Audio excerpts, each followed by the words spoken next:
The story begins with a black silhouette wandering through snowy streets during a snowfall. Going at such a time, given the terrible weather and lack of warm clothing, was certainly not the best decision. That is why the girl soon fell to the ground, as all her strength left her, lying on the ground and breathing more slowly over and over again. The girl realized that her body was simply no longer obeying her. Trying to hold on with all her might, she asked herself, was she really going to die such a miserable death? But what led to all this? The action takes us back a few hours to the estate of Count Brienne. Someone addressed Estelle Brienne. Al dente Brienne looked at her in bewilderment and asked what she was thinking about and how long she was going to embarrass them. He simply couldn't believe that she would go out in public like that. He hoped that she didn't want rumors to start that Ms. Brienne was spreading the white disease. White disease, or so-called albinism, belonged to Estelle. It is a hereditary disease, a complete or almost complete absence of the pigment, melanin or chlorophyll. The man meanwhile continued to say that everyone would whisper that this was a terrible disease, in which everything dyed white, as if it had turned gray. Al dente even said that he was simply ashamed to show his face to society. He wanted to say something else, but at that moment the butler addressed the count. Looking at the man, he said that they had a special guest. Al dente, of course, did not understand who he was talking about. Soon, a woman appeared at the door, bowed down, and asked forgiveness for coming unannounced. The girl wanted to say what she had to tell them. The butler, however, tried to stop her. L'Aurelia Brienne looked at the butler in confusion and asked what was going on. The man began to ask the lady for forgiveness and say that he would now explain everything. At this point, the guest interrupted him, and looking at Al dente and L'Aurelia, she said that she was their real daughter. Our heroine almost fell over at that moment from what she heard. She didn't hear it right, did she? The girl, meanwhile, continued to say that when she was a baby, the nannies mistakenly confused her with another child. Al dente jumped up from the sofa and started saying that this was complete nonsense, so he asked the butler to send this crazy girl away. Only the butler sighed heavily and, lowering his head, said that a strange situation was emerging. He asked to look more closely at the color of the girl's eyes and hair. He must make them understand that this is true. Noticing these details, the man really fell into a stupor because he understood that this changed everything. The girl continued to assure Al dente that she really was from the Count's family. Miss L'Aurelia turned at once to the butler and asked if that was all he wanted to tell her. The man nodded his head at once and brought a letter of guarantee from the wizard on a tray, which confirmed the lady's words. She really is his own child. Al dente glanced over the entire document and soon after stared at the girl in bewilderment, asking if it was really true. The girl sighed heavily and, turning her head away, said that everything was so. Soon after this, she turned her head and almost screamed and began to say that she had been exchanged with this girl, the maid's daughter. Well, in the end, as soon as our heroine heard all this, a forgotten memory came flooding back to her. To be more precise, she remembered the fact that she was in a novel that she had read in her past life. This is the story of Cinderella Countess Seria Brienne, whose fate changed dramatically with the arrival of a beggar woman. Of course, the whole role of our heroine in this novel is that this is just a director's device to describe the poor past of the main character of Seria. While Al dente Brienne looked with disdain at his adopted daughter, L'Aurelia only exclaimed with delight. She immediately jumped up and ran towards Seria. Our heroine was watching her at that time. The woman began to say that she knew all this, that deep down she did not feel Estelle as her daughter, which of course hit our heroine. In any case, the woman welcomed her real daughter with open arms. Seria was no less happy to see her mother. Anyway, the woman hugged Seria and began to ask her for forgiveness for the fact that they did not know everything that happened. And again, she looked at her daughter, saying that the threads of fate were too interesting a thing. Soon she turned around and looked at Estelle and said that this white ghost could not be a descendant of their family. She did not understand how they did not suspect anything. However, at that moment, Al dente approached our heroine. The girl looked up at her father in surprise, hoping to hear words of support, but the man only said that he hoped that she understood what would happen next. Our heroine refused to believe all this, so she asked them almost with tears in her eyes to stop talking like that. The man said that she need not worry, as several servants would accompany her because the Brienne family had honor. In any case, he said that once she left this house, they would become strangers to each other.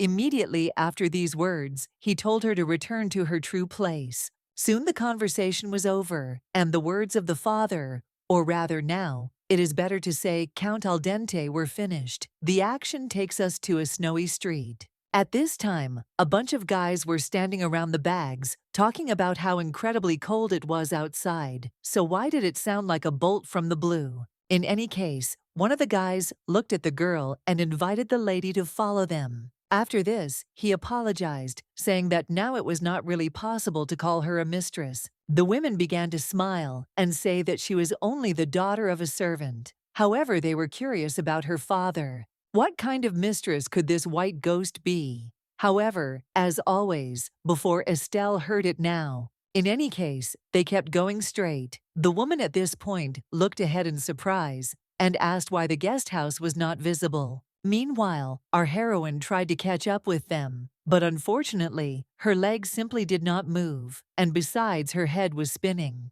The girl looked at her feet, even though everything was swimming before her eyes. Could this also be because of the illness? Anyway, one of the women turned to the girl and asked her to be faster. Shortly after the girl's screams, her partner turned to her and asked why she was wasting her nerves. They just needed to think about who got them kicked out of the county. That's why the woman said how this all pissed her off, so she just leaves Estelle here and they should speed up. Instantly, they quickened their pace, and their silhouettes began to smoothly disappear under the cover of snowfall. Our heroine followed them with all her might, but she simply could neither scream nor run. Soon, the action takes us to the evening, or rather to the events of the story. From the beginning of the story, Estelle was already lying on the ground, unconscious. Luckily for her, she was discovered by a stranger who was not indifferent to those who needed help. He looked at her frozen lips and was surprised that there was a person lying in such a place. Soon the guy sighed heavily, thinking that most likely she was already dead. However, immediately after such loud thoughts, he heard a heavy sigh, and again, despite what was happening, the guy simply ran up to her and picked her up in his arms. Looking into her eyes, she only said to herself that she was very lucky. She would have died soon, but luckily she had him. The guy immediately put his hand in his pocket and began diligently searching for something. Soon, he took out a bottle with a luminous liquid and immediately opened the cork. He immediately moved on to the next step. The guy started drinking the contents of the vessel. Immediately, the guy leaned over the unconscious Estelle and kissed her. Looking into her still closed eyes, he said that after this, God would guide her. Raising his head and looking at the estate, the guy hoped that no one would object to his last act of kindness. In any case, he picked her up in his arms and headed toward the estate gates to bring the girl into the warmth. The action takes us to the palace, where a bewildered butler was running along the corridor. Running into the room, he turned to Mr. Alland, who looked at the man in just as much surprise. Either way, he was glad to see him, so he waved his hand happily and wished him good morning. The man greeted her back and said that he needed to tell her something about a situation that had happened the previous night. The boy asked in surprise what had happened, to which the butler replied that there was a man standing in front of the door right now. Soon, Alund sighed, deciding that such an idol as his brother could only have brought his mistress. In any case, he decided to ask again if he understood correctly that last night a black-haired guy appeared and abandoned the girl in front of their house. He also asked the butler if he had accepted it. The man nodded his head twice. Alund appreciated this act, saying that he was a good man because the girl could have frozen to death. The butler was glad that the gentleman appreciated his actions and that he did not cause a panic. Anyway, Alund asked where the girl came from, to which the man smiled and said that he would find out everything himself now. Soon after these words, the door of the room slowly began to open, and inside it, one could immediately see a bed on which their guest was lying. The guy immediately came closer to her to take a closer look, but he just opened his eyes wide in bewilderment. The butler sighed and told the gentleman that he was not imagining things. She really was suffering from white disease. Anyway, he leaned over her and started talking about how she had lost quite a bit of weight. He didn't understand how anyone could be that thin. At this time, the butler looked at Mr. Allen, realizing that the white disease was little known. So many people treated it as an infectious disease. The man hoped, and perhaps was even sure, that Allen knew about this girl's condition. Anyway, at that moment, the guy turned around and asked the butler what was wrong with the girl. The man replied that her temperature had dropped and the crisis was over. He also added that they could only wait for her to open her eyes. Allen nodded his head and asked to call more healers. The butler smiled, bowed before the master, and said that he would fulfill his request. After some time, our heroine, without even opening her eyes, began to feel warmth. Opening her eyes, she noticed a luxurious chandelier in front of her. She couldn't understand what was happening. Was she really dead? Having gathered her thoughts and strength, she nevertheless sat down on the edge of the sofa, but her head still gave her no peace. It hurt too much. Estelle raised her head and began to think about what happened, and came to the conclusion that she definitely lost consciousness in that blizzard. But as she looked around the room, she realized that she had simply never seen such bright rooms in the county. However, just at that moment the door clicked. The girl immediately realized that someone was coming to see her. A moment later, she saw a red-haired guy in the passageway, who was glad that she woke up. Our heroine jumped up in horror,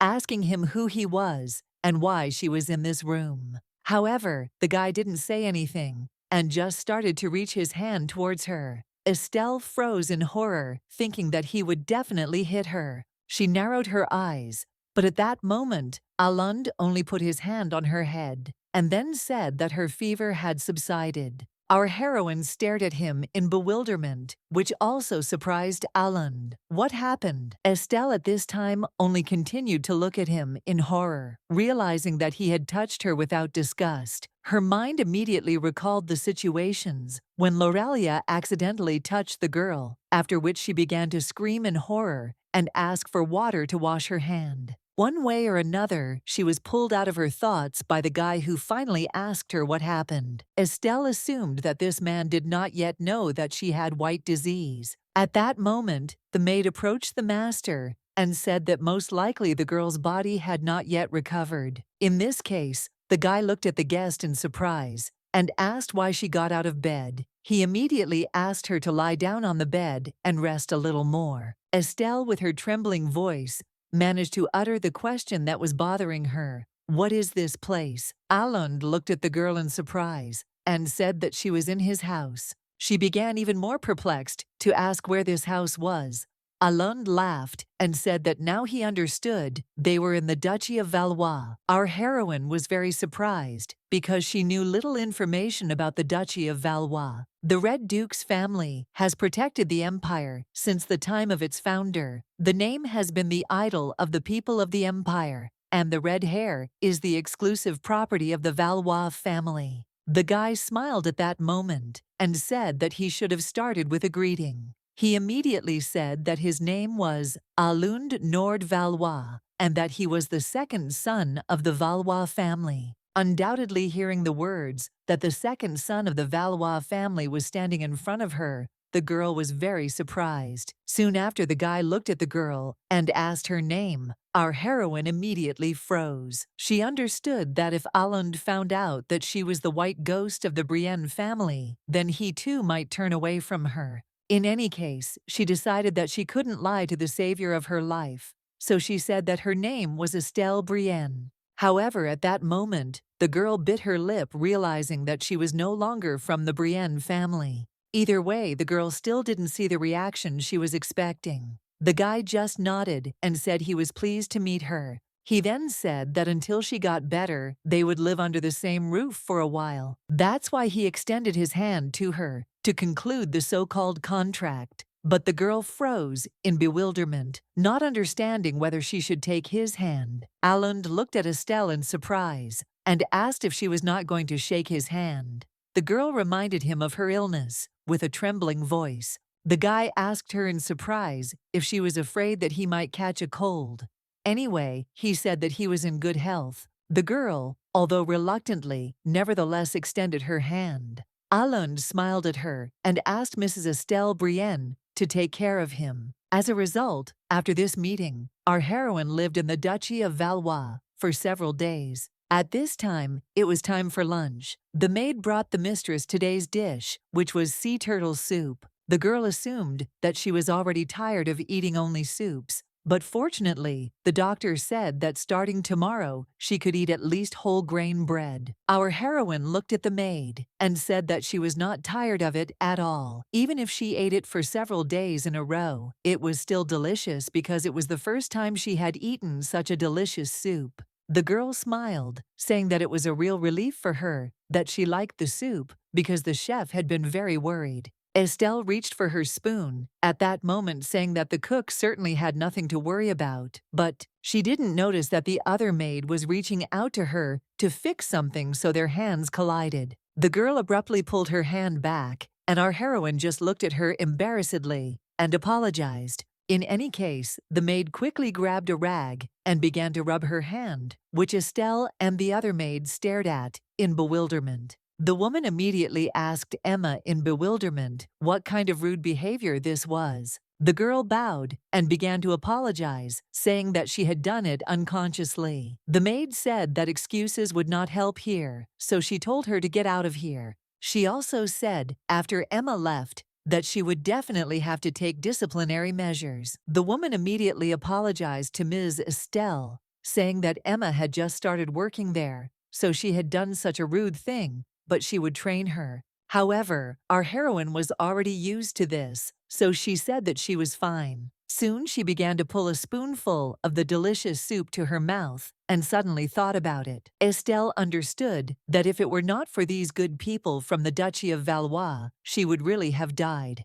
Even if everything that was happening was caused by sympathy, it was the first time in her life that she had received so much care. The girl looked at her reflection in the cup and wondered, could she be happy? At that moment, her thoughts were interrupted by some strange and loud sounds from the street. Estelle immediately turned to Audrey and said that it was noisy outside today. Had something happened? The girl cried out in bewilderment, saying that she had completely forgotten to tell about it. The second Duke was returning home today. Audrey smiled and said that he might even arrive soon. Our heroine asked again in surprise. The maid smiled and asked the girl not to worry too much because the second Duke was a very good man. Estelle smiled sheepishly, forcing a smile, and said that she understood. Still, she was uneasy. Although Alund had said that everything was fine, the second Duke might have other ideas. Perhaps she would be driven away again, and she would wake up from a good dream. In any case, before she left, she would definitely like to thank Alund,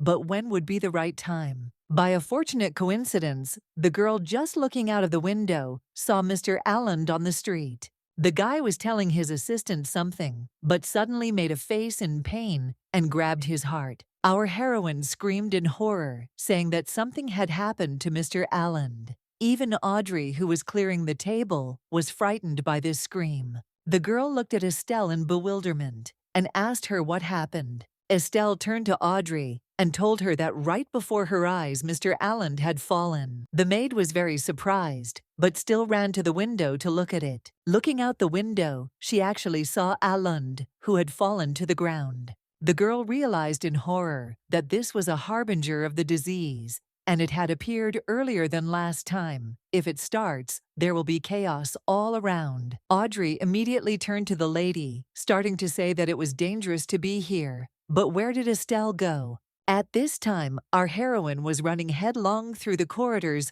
of the Valois Palace. Soon she finally ran to the exit, and Audrey ran after her, asking the lady to stop. Our heroine looked at Mr. Alund and noticed that he was still writhing in pain. Was he really that bad? Audrey, at this point, approached the lady saying that Estelle had run away too quickly for someone who had recently been ill. The girl was not listening to Audrey at this time, because in her head there was a thought that she had previously seen the symptoms of what was happening to Alan, only in others. When she was in the temple for treatment of the white disease, she saw the priests standing over one such man who was writhing in pain and twitching. Our heroine realized that Mr. Allen had overdone it, so she immediately ran to him. Audrey tried to stop the lady, saying that it was dangerous, but it was too late. At this time, Mr. Allen began to rise from the ground, already angry. There was an incredible amount of rage and aggression in his eyes.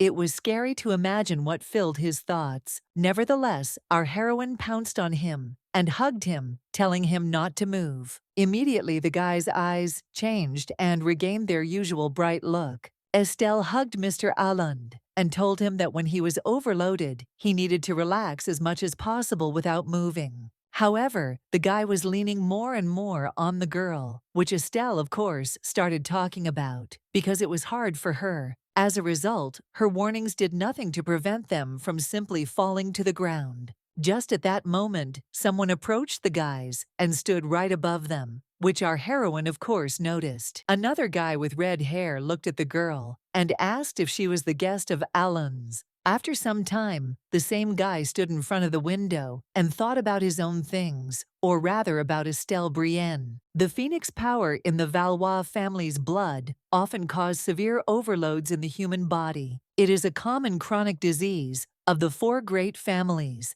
including the Valois, who are blessed by God, and even the church is unable to cure it. But at one point, everything calmed down when the girl simply hugged Alan and stopped him. With a heavy sigh, the gentleman decided that this was just a coincidence and that he was wasting his time thinking about it. However, just at that moment, someone knocked on his room door, so he turned his head. There was a guy standing on the threshold who was addressing Mr. Lloyd and saying that he needed to report about Mrs. Estelle. The man asked what he wanted to tell him, to which the guy said that a few days ago, their maid had run into someone. He explained that he had encountered a maid from the Brienne family and had spoken to her, who had said that they had a new mistress a few days ago. Seeing the surprised face of the gentleman, the guy added that the only daughter who was originally in the family had disappeared, and now the new Saria would be officially entered into the family register. At this time, the action takes us to our heroine, who was lying on the bed and sighing heavily. She was afraid of the second Duke because she didn't think that he would appear so suddenly. And what's more, at that moment, she was certainly not in the best condition considering that Mr. Alland had fallen on her. She was so surprised that she couldn't even say hello properly. She is a patient with white disease, and she behaved so rudely. The girl immediately thought about what would happen if she was evicted. How would she continue to live in the world of the novel? And what is the world of the novel? By the way, our heroine does not know how she died in her past life and how she was born as a character in the novel. In any case, she knew that the main character of this world was Saria Brienne. That's why she was treated so terribly in the county. She was like an outcast. However, something still bothered the girl, and it seemed rather strange to her. The family is so rich that they are not even afraid of the emperor. This is how the Brienne family was depicted in the novel. This thought came to her mind immediately after she tried to remember her past life. However, Brienne never seemed to have as many connections and wealth as in the novel. And if you think about it, Saria also looked like a passive character. So why did the content of the novel change? Just at that moment, Audrey knocked on the door and asked the lady if she could come in. Our heroine jumped up and said that she could come in. Entering the room, the girl assumed that Estelle had been very scared recently, so she wondered if she had gotten hurt somewhere. Estelle looked at the maid and told her that she was okay. Then she decided to ask if Mr. Alland was okay. Audrey smiled and said that Mr. Alland is currently resting, but there is still information. The maid looked at Estelle and asked if she knew that they were talking about her a lot. Our heroine asked again in surprise, because she did not believe that they were talking for her. Audrey said that everything was correct, and also said that thanks to her, she would also become popular. After all, it was the first time they had seen such an amazing sight. Estelle was certainly surprised and confused by this conversation. In any case, the maid turned to the girl and suggested that she go for a walk instead of talking about all this right now. The girl looked at Audrey in surprise and asked if she really could go for a walk. The maid smiled at her and said that she had been very frightened recently, so she needed to improve her mood. By the way, the master also allowed it. The girl at this point shyly squeezed her legs together and asked about Mr. Lloyd. Did he mind that she was here? Audrey was very surprised at first, and soon after grabbed Estelle and told her that he was all for it because she was Mr. Allen's benefactor. The girl asked Estelle not to say that and not to think about it. Our heroine, in turn, stared in surprise at Audrey holding her hand. In any case, after some time, the girl tried on a cape that she could go out in. She felt very warm in this cape. Audrey clapped happily, saying that Miss Sibeli had worn the cape, so she thought it would be perfect for her. While the maid was suggesting that they go for a walk, our heroine wondered who Mrs. Sibeli was. She decided that she would ask that next time. After some time, the action moves to the beautiful garden of the Duchy of Valois. The girls walked along the path, and our heroine shook her head and said that it was very beautiful here. Audrey said that magic was at work here to maintain warm weather. This means that the garden is full of flowers all year round. Anyway, at that moment, they noticed a gazebo in front of them. The maid smiled and looked at Estelle and asked if she would like to enjoy tea in the gazebo, since the day was so warm. In any case, our heroine didn't even have time to say anything, when suddenly Audrey ran, saying that she would prepare everything and she could rest.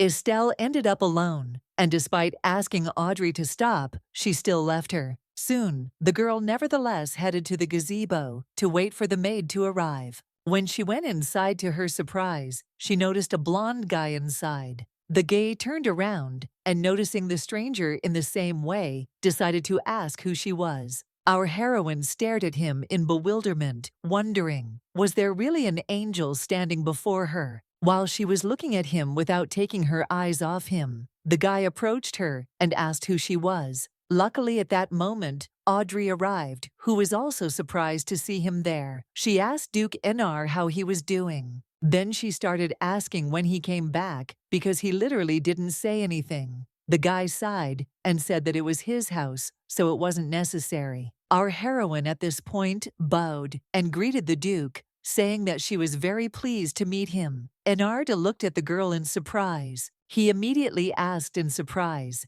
if this was a new maid, and Audrey was training her, but the girl immediately screamed and said that this was not so. She waved her hand and then asked Mr. Enard if he had heard the rumors about Mr. Allen. If he did hear, then the main character of those very rumors here is Mrs. Estelle. Enard looked at the girl in surprise and asked what she was doing with her body, since she was literally skin and bones. Audrey, perplexed, shouted at the Duke. The guy still asked Estelle if she had eaten at all during her entire stay at the estate. Because she looked very weak, Audrey continued to ask the Duke to shut up. Soon after, she turned to the upset Estelle and began to calm her down. However, at that moment, another joyful voice was heard greeting Estelle. It was Alund, who had come to his senses. Our heroine was very happy that he had finally recovered, but Enard was surprised for some reason.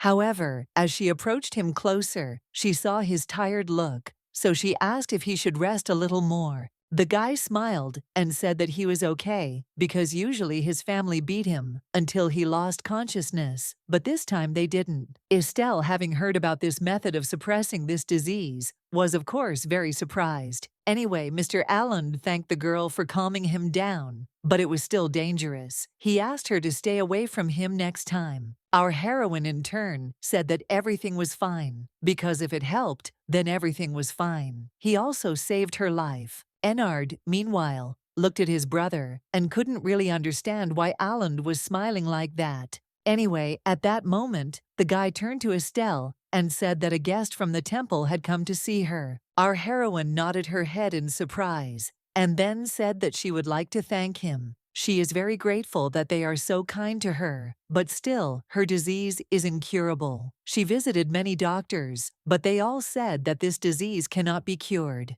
However, Alund reassured her, saying that nothing in the world is impossible, so she should calm down. Our heroine was still skeptical about all this, but decided to agree to the mercy of Mr. Alland. Soon the action takes us to the palace, where the priest examined Estelle and said that her white disease had progressed significantly. Mr. Selland looked angrily at the priest and asked who didn't know this. However, our heroine looked down and asked how much time she had left. This question upset the dukes and Lord Alland a little, because they did not want her to think about such things. In any case, the priest looked at the girl and said that she probably had about 3 years left. After that, he turned his head and noticed an incredibly angry Alland, so he immediately said that she might even have 10 years left. Lloyd sighed heavily and said that life extension is not a happy word. The guy said that he can risk his life to extend it for 10 years, but his abilities are limited.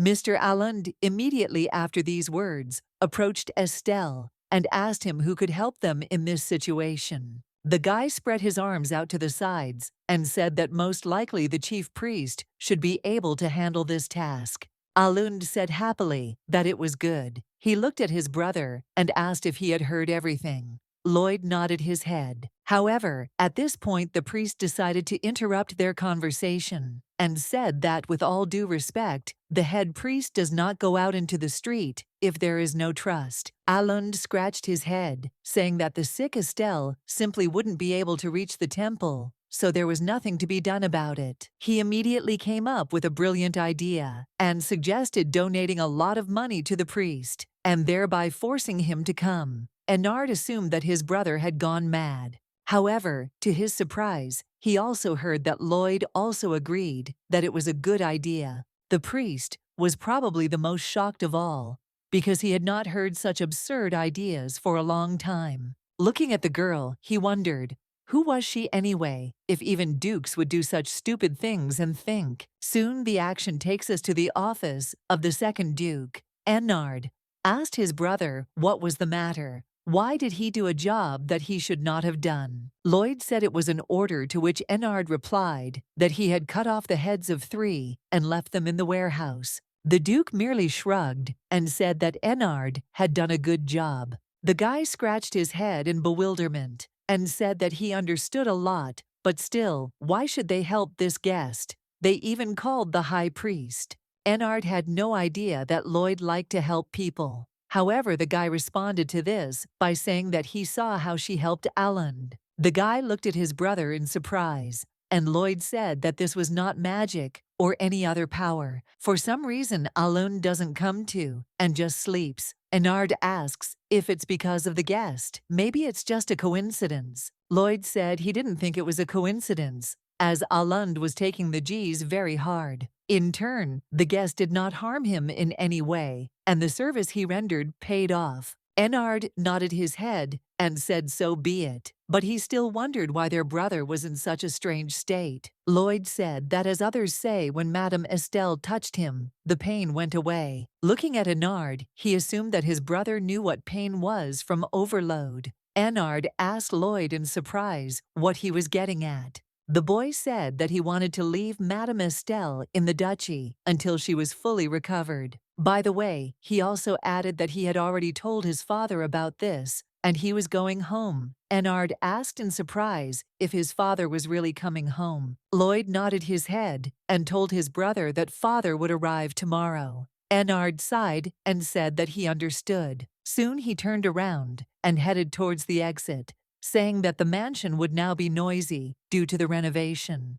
Immediately, Lloyd turned his gaze to the table and glanced at the folder with the letter. The action takes us back some time, when the Count was informed that Archduke Karlstein had arrived in the capital. The man asked where they got this information from. Assistant Lloyd said that the Karanka Guild itself informed him about this. The boy immediately began to think, because it had been 5 years since Archduke Karlstein had been seen in the Grand Duchy. What was he planning? Among the 4 families that have long protected the continent, the Grand Duchy of Karlstein has the blood of the most divine beast. Their power was certainly enormous, but the one who suffered most from this blood was Archduke Karlstein. Because of this, the family rarely traveled outside the duchy. Well, of course, the current Duke, Claude Karlstein, was no exception to the rule. Once again, Lloyd looked closely at the letter, which said that the Archduke was in the village.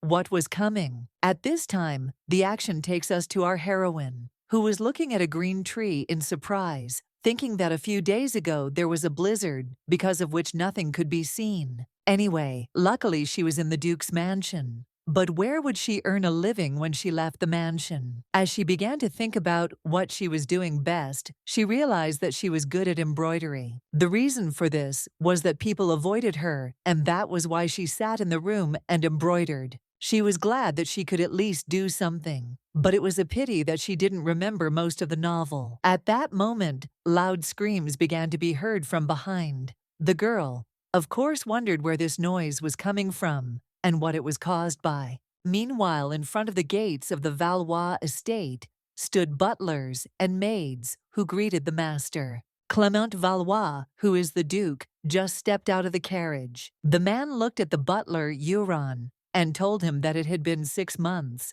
It had been a long time since they had seen each other. The man smiled and said that he hoped that the master had arrived safely. After Euron to Mr. Clement, and in the case of Aland Lloyd and Enard, they approached their father and said that they were glad to have their father back. The man greeted them and then said he hoped they had not overdone their training. However, even more attention than the sons was attracted by the unfamiliar girl standing behind them. Estelle approached the Duke and greeted him, saying that she was pleased to meet him. She introduced herself anyway and said that she was a guest and was staying at the Duke's mansion. The man said that he had heard about it, so he assumed that she had been there for about 3 days. Soon, Clement decided to ask the girl how she lost consciousness, believing that there had been a severe cold snap a few days ago. Our heroine sighed heavily and said that the man she called her father had kicked her out of the house. The man asked in surprise if he understood correctly that it was her own father who did this to her. Why? At that moment, the boys turned their heads away, and only Alund asked his father to be less insistent. Anyway, Estelle said that everything was fine. As it turned out, her real mother is a maid, but who her father is already unknown. They said that at birth she was confused with the real daughter of Count Brienne, but now that makes no sense, because they probably already think that she is dead. Then she smiled and said that she was happy that in this mansion they didn't treat her like a ghost. The girl looked around at all the butlers and maids and then said that their kindness made her very happy. Either way, she's getting the point across that even if she has to leave this place, she certainly doesn't want to be the ghost of the Brienne family. Clement asked again if he remembered correctly that her name was Estelle. Everything else simply did not matter because she was still a small and fragile child. He explained to her that since she was born into an aristocratic family, she was not suited to work. She also said that her parents had kicked her out, which meant that she had no money. The man also said that she was probably having a hard time because of what had happened. So he turned to Madame Estelle and asked what about living in the Duchy of Valois. The sons of Clement Valois cried out in bewilderment, asking what he was talking about, and our heroine, even more surprised, asked if he had accidentally mixed up anything. The man said he was absolutely serious. She could live in the mansion as long as she wanted. He was doing her a free service. Looking at the girl, he realized that she was using her body to ease Alun's pain. Just think an ordinary maid's daughter. Our heroine, meanwhile, still began to say that she was grateful to the Duke for the offer, but the man immediately interrupted her and asked if she really thought he was doing this out of pity. It was even absurd. Looking at Estelle, Mr. Clement said that he was doing this because he needed her. At this point, Enard clapped his hands and told his father that he knew how impulsive he was, but when they talked about it, he said he would be on his side. However, the man looked at Mrs. Estelle and said that it was just a suggestion and he was not putting any pressure on her so she could take her time with her answer. He also apologized to the girl if she felt that he was burdening her. Estelle nodded her head and said that everything was fine. She agreed. Clement smiled and looked at her and said that they welcomed her to Valois. He also said, after that they would take care of her. Our heroine smiled and said that she really hoped so. The action shifts to a few days later. Audrey was getting our heroine in order and talking about the Duke not being able to join her for dinner. Our heroine just laughed. She knew she didn't have to worry about him bringing up the subject of custody again. However, soon after this, she began to descend the stairs to go to dinner. Looking around, she realized that although she was here before, she was delighted every time. The Brienne mansion certainly did not compare to this one. In any case, the girl went down the steps and headed to the dining room. She was already very hungry. However, she started walking so fast that she simply forgot that she had a long dress, so she tripped. The girl thought that she would not avoid falling, but at that moment Lloyd grabbed her and asked if she was okay. Our heroine immediately jumped up and stepped aside, screaming in bewilderment. The girl sheepishly began to apologize and say that she was fine and that she was grateful that he caught her. The guy, however, just looked at her in surprise and nodded his head as if lost. He then looked down at his hand and soon put it to his head because he knew that his headache had gone away in the blink of an eye. One way or another together, they headed toward the dining room, where the maid stood waiting for them. The boys went inside and noticed a happy Alund waving at them and a less happy Enard waiting for dinner. Seeing the girl, he said in surprise that he didn't even know that a guest would come to dinner. Our heroine wanted to say something, but the guy asked her not to stand there like a pillar and sits down at the table. He's hungry. Estelle was very surprised by this because she was thinking of saying that she could leave. Isn't he afraid? Anyway, the guy told her that in front of her father, she was brave and said what she wanted. Then why did she become so modest?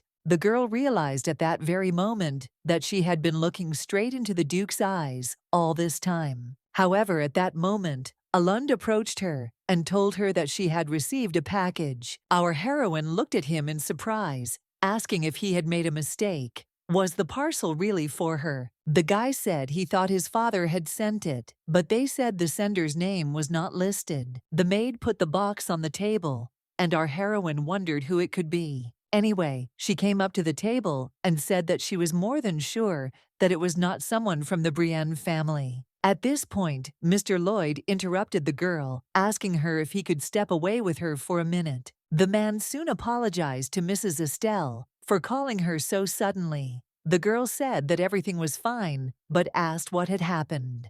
The guy smiled and asked if she could open the package first. The girl looked down in embarrassment and said that she was going to do it because she was also interested in what was there. A moment later, they both approached the box and opened it. Our heroine's eyes widened in surprise. Inside was a letter and several strange boxes, but the symbols on them. Judging by Mr. Lloyd's face, he knew who it belonged to, so his face was more shocked. Nevertheless, our heroine took one of the boxes and decided to open it. As it turned out, inside this small box, there was a diamond ring. Audrey immediately approached in bewilderment and asked if this shining miracle was really a diamond. Our heroine said, in surprise, that she herself did not know. While the woman was saying that it was beautiful and wondering who had sent it, Lloyd was still looking at the coat of arms and was confused. At that moment, the girl looked into the box and noticed a letter there that could reveal at least some truth. It made sense, because if it was a letter, it should say who sent it, so Estelle immediately started unpacking it. The stranger wrote that he had finally found her and asked for forgiveness. In any case, the enclosed items were hers. He told his niece that she had not seen him, but it was a matter of time. Our heroine immediately froze. "Niece?" Audrey suddenly asked the lady if everything was okay. The girl decided to open the box that was in the parcel and find out what was inside when suddenly a brightly glowing stone flew out of it. The stone was so bright that it instantly blinded the girl and also shocked her. The girl bowed back and Lloyd grabbed her.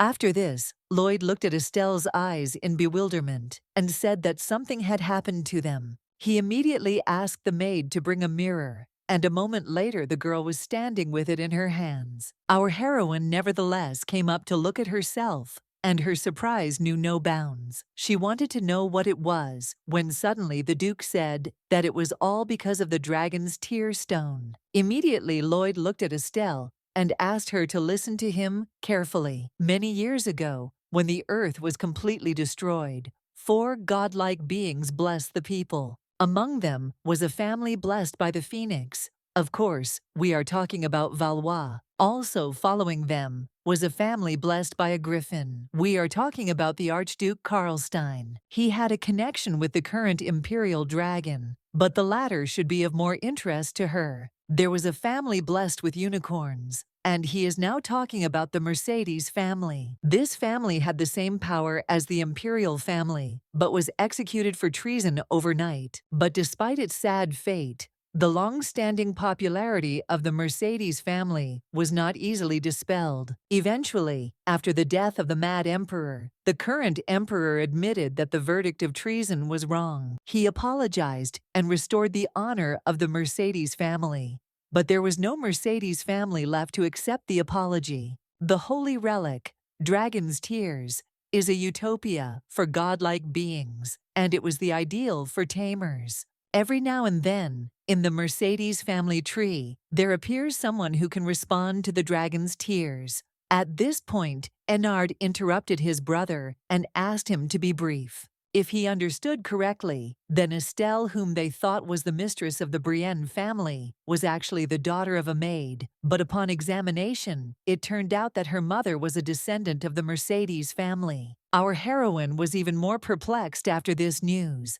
How could the author of the novel have thought of such a thing? At this point, Clement asked if it was true that the letter said, "To my niece?" The man looked at the girl and said that it only meant that she was still alive. Liana Mercedes is the last descendant of the Mercedes family, her aunt. He immediately warned everyone that if this became known, the entire continent would pay attention to her. Lloyd said that he agreed with his father's opinion, but there was no point in telling them because they would find out everything themselves. One way or another, Mr. Clement told our heroine that she had an extraordinary talent. All sorts of cunning gods will stick their heads out in front of her nose, like sheep and even a dragon. However, Eynard said that it was not even that. Did she know how much people overloaded with divine blood suffered? One touch would tell her everything in a split second. His father asked him to put those thoughts aside, as the priority at the moment was protecting Miss Estelle. After that, he looked at Lloyd and asked him to find out about the person who delivered the package. The guy nodded his head. Soon the action takes us to another place, or to be more precise, to the Imperial castle of the Asteria Empire. In it, the first prince of the Asteria Empire, Joachim Astrid, asked in confusion whether the dragon had really gone berserk. The assistant lowered his head and said that the chain was almost broken due to the fire. The guy sat down on his chair and said that this was simply unthinkable because 10 years had already passed since the dragon took the pill and fell asleep. 10 years ago, he couldn't handle a captured baby dragon, so he decided to drug it every day. And it didn't matter how strong a creature he was, because he couldn't wake up. So all this means is that he was in shock, strong enough to overcome the effects of the drug. Now the only option is one Mercedes family heirloom, Dragon Tears. Records show that even when the dragon went berserk 100 years ago, there was a man in the Mercedes family who responded to this gem. When interacting with the dragon's tear, even dangerous gods can be dealt with. This was a great threat to the Imperial family. The late emperor was scared and made the worst choice, and therefore in Joachim's opinion, he is a fool. As expected, the Mercedes family could not be completely exterminated. Liana Mercedes is still alive, and he knows a few secrets, but it's still an obvious fact. If only she had a child. In any case, at that moment, a guy knocked on the door of the office and addressed His Highness. The man asked what had happened. The guy said that a person who is a member of the Karanka Guild wants to meet with His Highness because he has information that might be of interest to him.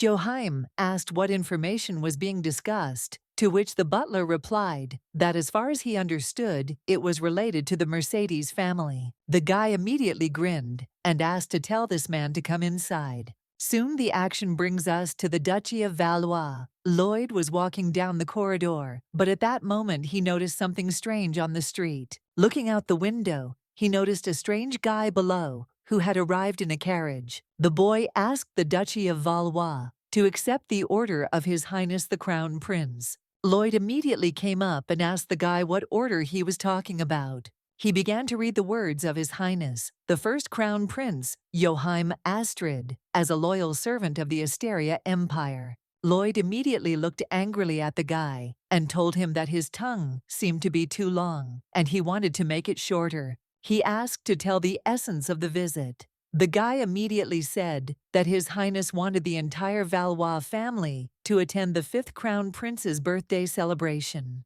Lloyd looked at the Emperor's servant Joachim in bewilderment and asked if he was really calling him. The guy, perplexed, said that this was not what was being discussed because it was an invitation. He explained that all aristocratic families were invited. Valois should not be left out. The guy turned his head and said that alienation is when the strong exclude the weak. He thinks that in this case, it should be the other way around. Soon after, Lloyd Enard also approached the guy, asking the guest, dressed in imperial clothes, if he understood correctly that he was the Crown Prince's man. The servant immediately tensed up, realizing that this man was also from the Valois family. In that case, he decided not to be rude, so he nodded his head. Enard at this point took out his dagger and said that in that case, he would have to tell what orders Joachim had given one by one, and without mistakes.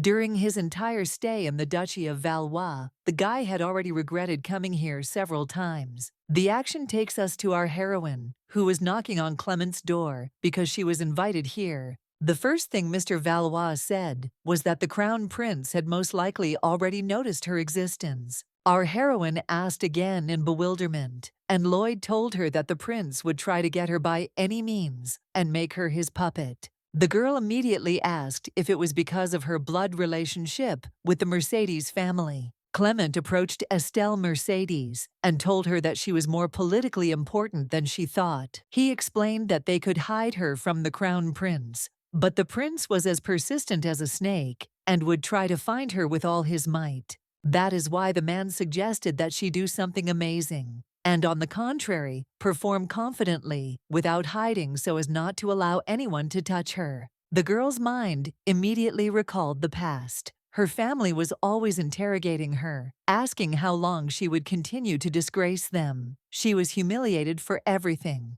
Hiding was her daily life, but did she want to live hidden? Or would it be better to show herself? There was no such choice for her. At least up until this point, her hands were tied, as was her mouth. But now everything was different. She finally gave her answer. After a while, the action takes us to a hall where there was a whole bunch of aristocrats. The girl said that today, it seems many wonderful people are gathering. One of the women said that this was quite logical, since it was a banquet in honor of the Crown Prince's birthday. Meanwhile, Clement and our heroine stood outside the door, while the butler asked them to wait a second. Soon, the boy conveyed to the man the words that the last lady had finally arrived. At that very moment, they began to announce the arrival of His Excellency Duke Clement Valois, who was not alone that evening. People wondered who he had come with. However, a moment later they were given an answer, because the guy then named the girl whose name was Estelle Mercedes. People, as soon as they heard the name Mercedes, were incredibly confused and immediately decided that most likely her name was pronounced incorrectly. Anyway, Clement was walking down the stairs, holding Estelle's hand, and suddenly asked if she was nervous. The girl turned her head and looked at the Duke and said that she was fine. The man smiled back at her and said that was good. She should continue to act casually. Estelle nodded her head. She knew that if she hadn't been ready for this, she wouldn't have come. At that very moment, our heroine began to look around the crowd with her eyes, and among them, there was one person who looked as if into the soul. Taking a closer look, the girl noticed the gaze of the very Seria Brienne, because of whom she was kicked out of the estate. One way or another, at that moment, Clement approached her and invited the girl to dance with him. Our heroine smiled and said that she was all for it because it was an honor for her. By the way, the man said that he would have invited another, but unfortunately, everyone was already taken. In any case, after a while they were already spinning in a dance, looking into each other's eyes. Estelle at that moment even thought that all this was like a dream. Right now she is at a luxurious ball. By the way, Brienne's family could never afford such a thing, so she never attended such events. In any case, after a while the girl could barely move her legs, because as expected, dancing is difficult for her. At that moment the Duke of Valois approached the girl, saying that he had brought a drink. Our heroine thanked him. Soon he looked around and said that all the people were looking at her and seemed to want to meet her. However, as it seemed to our heroine, all the people were more interested in the Duke than in her. Anyway, at that very moment, they were distracted by the butler, who turned and ran towards Mr. Valois. The guy ran up to Mr. Clement and started whispering some information into his ear. The man just listened and nodded his head. Soon after, he told Lady Estelle that he had to go away for a while, but she need not be afraid, for he would not be far away. Our heroine said that all was well. Watching the boys leave, she sipped wine and assured herself that she was not afraid. As a result, not even a minute had passed, when at the same moment, after Mr. Valois left, someone approached our heroine. The girl turned her head and noticed aristocrats in front of her. The girl with red hair was called Elodie Robert. She said that she was pleased to meet her. Our heroine placed the wine on the table, after which she smiled and greeted Miss Elodie. The girl immediately approached Estelle and said that her hair was too amazing. It struck her as soon as she entered the hall. One way or another, the girls continued to communicate with each other, but these were not all the new acquaintances. At this moment, a woman approached our heroine and asked her in surprise if she really was a descendant of the Mercedes family, the daughter of Liana. Our heroine looked at the unfamiliar woman with embarrassment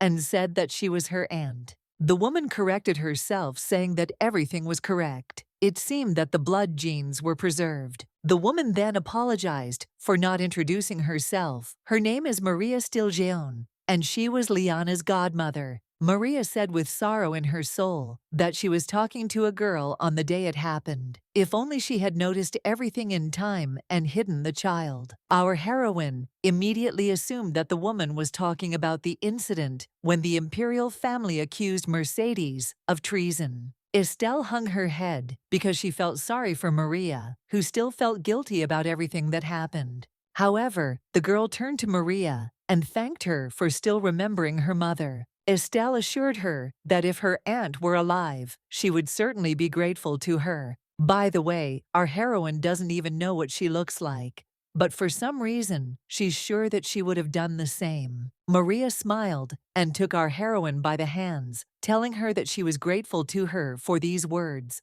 Liana was a very kind woman. Soon after, she raised her head and said that she had failed to protect her, but she promised her in the name of the Marquise of Stilgeon that she would always protect Estelle. Our heroine smiled at the woman and said that her oath was a great generosity for her. Anyway, she said that she would like to get to know her better. The woman said that they would have time for that later. As a result, the action takes us some time ahead.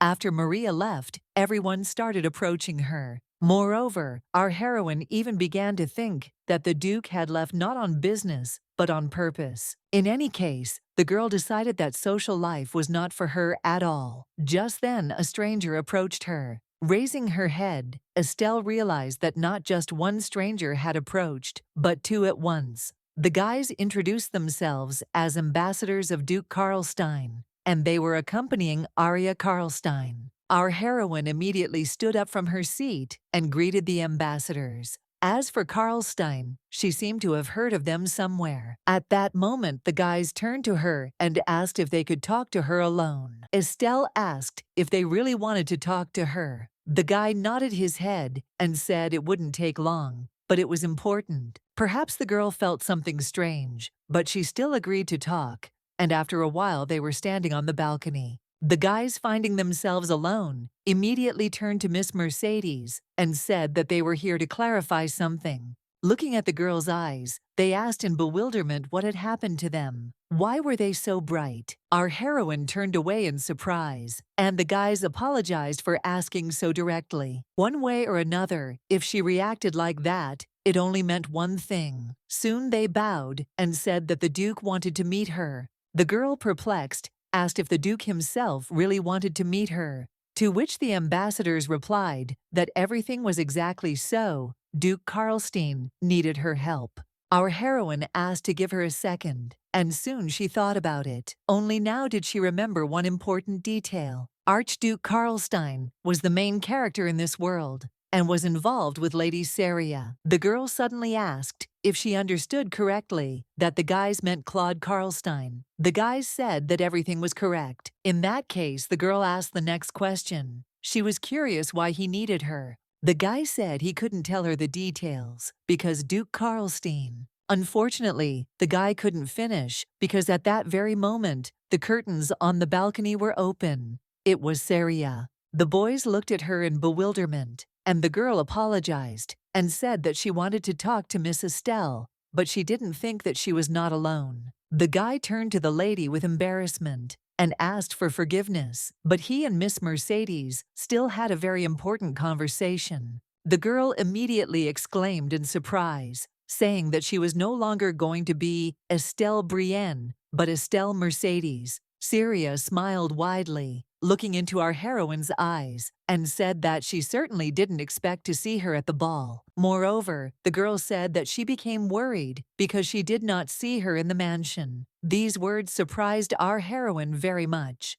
Looking into Seria's eyes, she just had the feeling that she knew everything. Anyway, at this point, one of the ambassadors turned to Lady Seria and told her that this was too rude. Lady Brienne looked at the guy in bewilderment and asked if he really wanted to insult her. He immediately said that he didn't mean it at all. It soon turned out that these were not all the guests on this balcony. Clement also came out into the fresh air and finally found Estelle. He told all the people that they were taking up too much of his charge's time. The guys immediately apologized to Miss Mercedes and said that they would meet again later. Soon, the ambassadors began to walk back inside, but Seria stood still. Clement looked at her in surprise and asked if she really wanted to say something. The girl snorted and headed inside, but at the end she casually said that this pathetic girl was only a secondary character. These words struck our heroine like lightning. She immediately stared at Seria and could not understand what she had just said.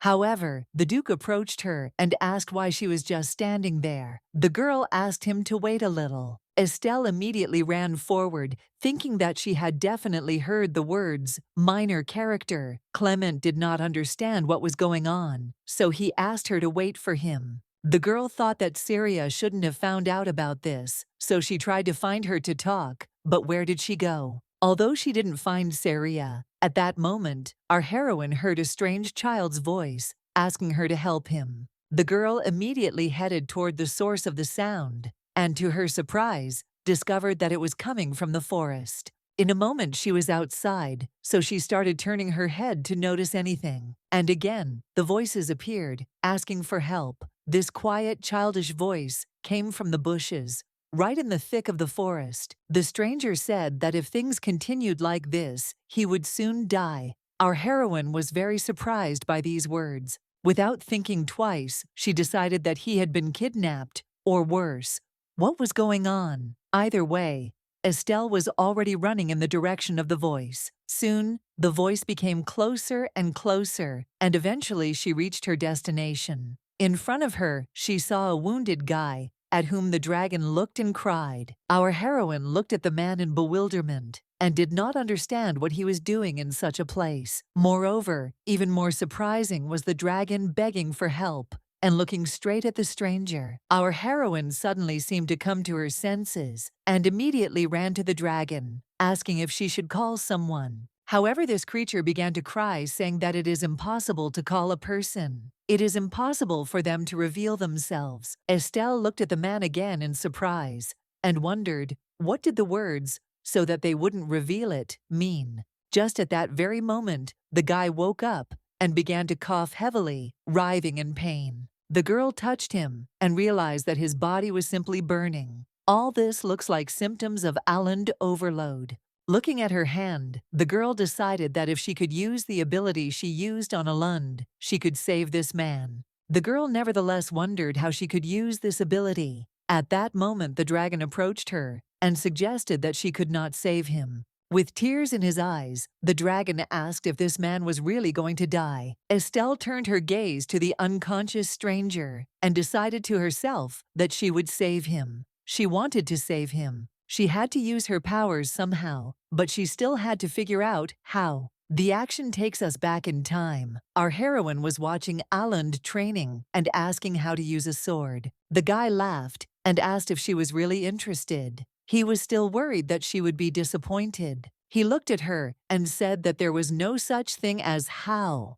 There was only an instinct for it. That is why the girl decided to act instinctively and soon hugged the stranger. Hugging him, the girl felt his hot body more and more, and it seemed as if she herself would burn herself now. In the same way, the girl understood that it would be very dangerous if the temperature rose even higher. That's why she asked all the godlike beings to help her. At that moment, a glow appeared. After only a few seconds, she felt movement, so she moved away from him. The dragon was hanging in the air and happily asked if he had finally woken up. However, he still sat with his eyes closed and breathing heavily. Our heroine, to her regret, said that it didn't quite look like he was able to wake up. Soon she began to rise, saying that, as expected, she should call for help. But at that very moment, the guy grabbed her hand. With his amber eyes, the guy began to look at his savior and try to say at least something. He could only utter 2 words before blood started pouring out of his mouth. The girl asked him in confusion if he was okay. The guy wiped his face and said he was more or less okay. The dragon immediately attacked the man, saying that he thought he would die. Our heroine understood for herself that the situation was urgent, so she helped him without hesitation. But still, if he lies with such a wound in the Imperial palace, then it would be better for her not to interfere. At that moment, the guy looked at the lady and asked if he understood correctly that she had cured him. Our heroine, however, remained silent and looked at him as she began to analyze what she saw. Black hair and golden eyes, and he always has a dragon with him. Just then, the dragon said that everything was right. This girl made Claude better. The flying creature's words became final for Estelle's investigation. As expected, this is the main character in the world of the novel, Claude Karlstein. Our heroine knew she was a good person, but she seemed to have heard that for the sake of his status as a Grand Duke, he didn't care about good or bad. Overall, the girl understood that this should not have happened, and she would have stayed alive thanks to the improvement of the main character. Anyway, Estelle did speak up. She told the guy that he looked much better now, and she was calm about it. The guy started talking and smiling again, but after he said that she shouldn't worry about him, blood started pouring out of his mouth again. In any case, he looked at the lady and decided to ask how she had healed him. The girl immediately realized that she could not say that she had used Mercedes' powers for healing. Karlstein is a family that has suffered from symptoms of overload for generations. Obviously, for the current Grand Duke, it would look like a good first aid kit. As it has the power of a Mercedes, they could just use it. Somehow, she knew that Claude shouldn't notice that her words were lies.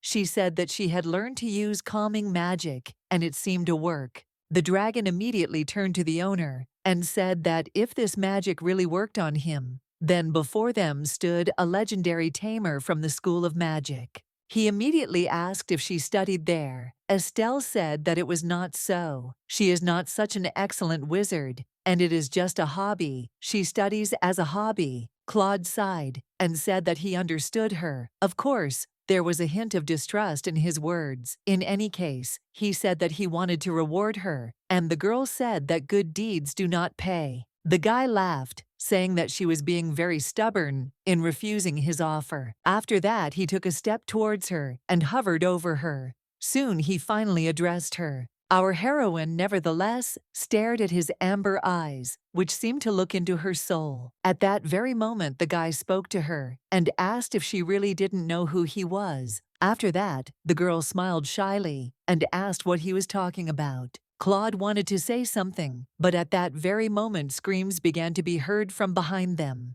The crown prince turned to his servants and asked in bewilderment where this daughter was hiding. Our heroine looked at the crown prince and wondered, what happened? One way or another, the answer came from the one the prince was addressing. The man apologized to His Highness, saying that she could not leave the palace. As it turned out, this man was Brienne, who pointed out that the Valois family carriage was still here, which meant that the girl was somewhere in the palace. Our heroine looked at her father, or rather her adoptive father, in bewilderment, and did not understand what he was talking about. At that moment, Claude turned to Frank. The dragon smiled and assumed that he wanted them to hide, so he was already using his magic. At that very moment, a strange glow appeared above them.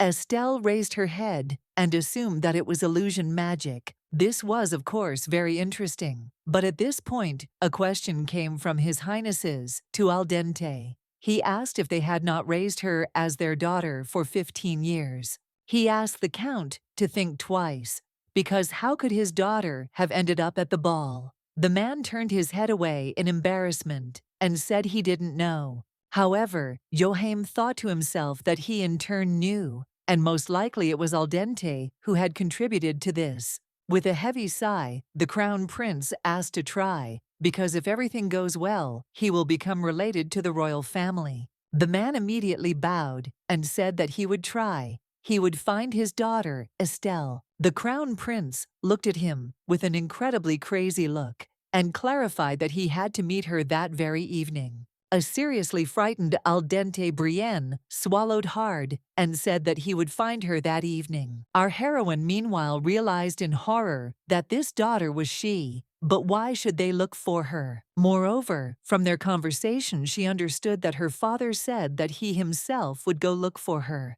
At that moment the crown prince began to talk about sending a man to he did not have time to finish, as the butler interrupted His Highness. The man turned his head sharply and asked the servant who had just run up what had happened. The guy started stuttering right in front of the crown prince, so Joachim lost control and ordered him to quickly tell what happened. The butler lowered his head guiltily and said that their landmark or fifth egg had been stolen. At that very moment the princes screamed at the top of their lungs, because the fifth egg had the strongest defense of the group of guards. So who could get through them and take it? Our heroine immediately put the puzzle together, so she slowly turned her head towards Claude. At this time the guys, just like Estelle, were following the conversation of the crown prince. The dragon snorted and said that it was funny because it was these people who stole the egg from them. He took his back and the prince says that it was stolen. Our heroine had already wondered what kind of enemies he might have met that left so many scars on him in the Imperial palace.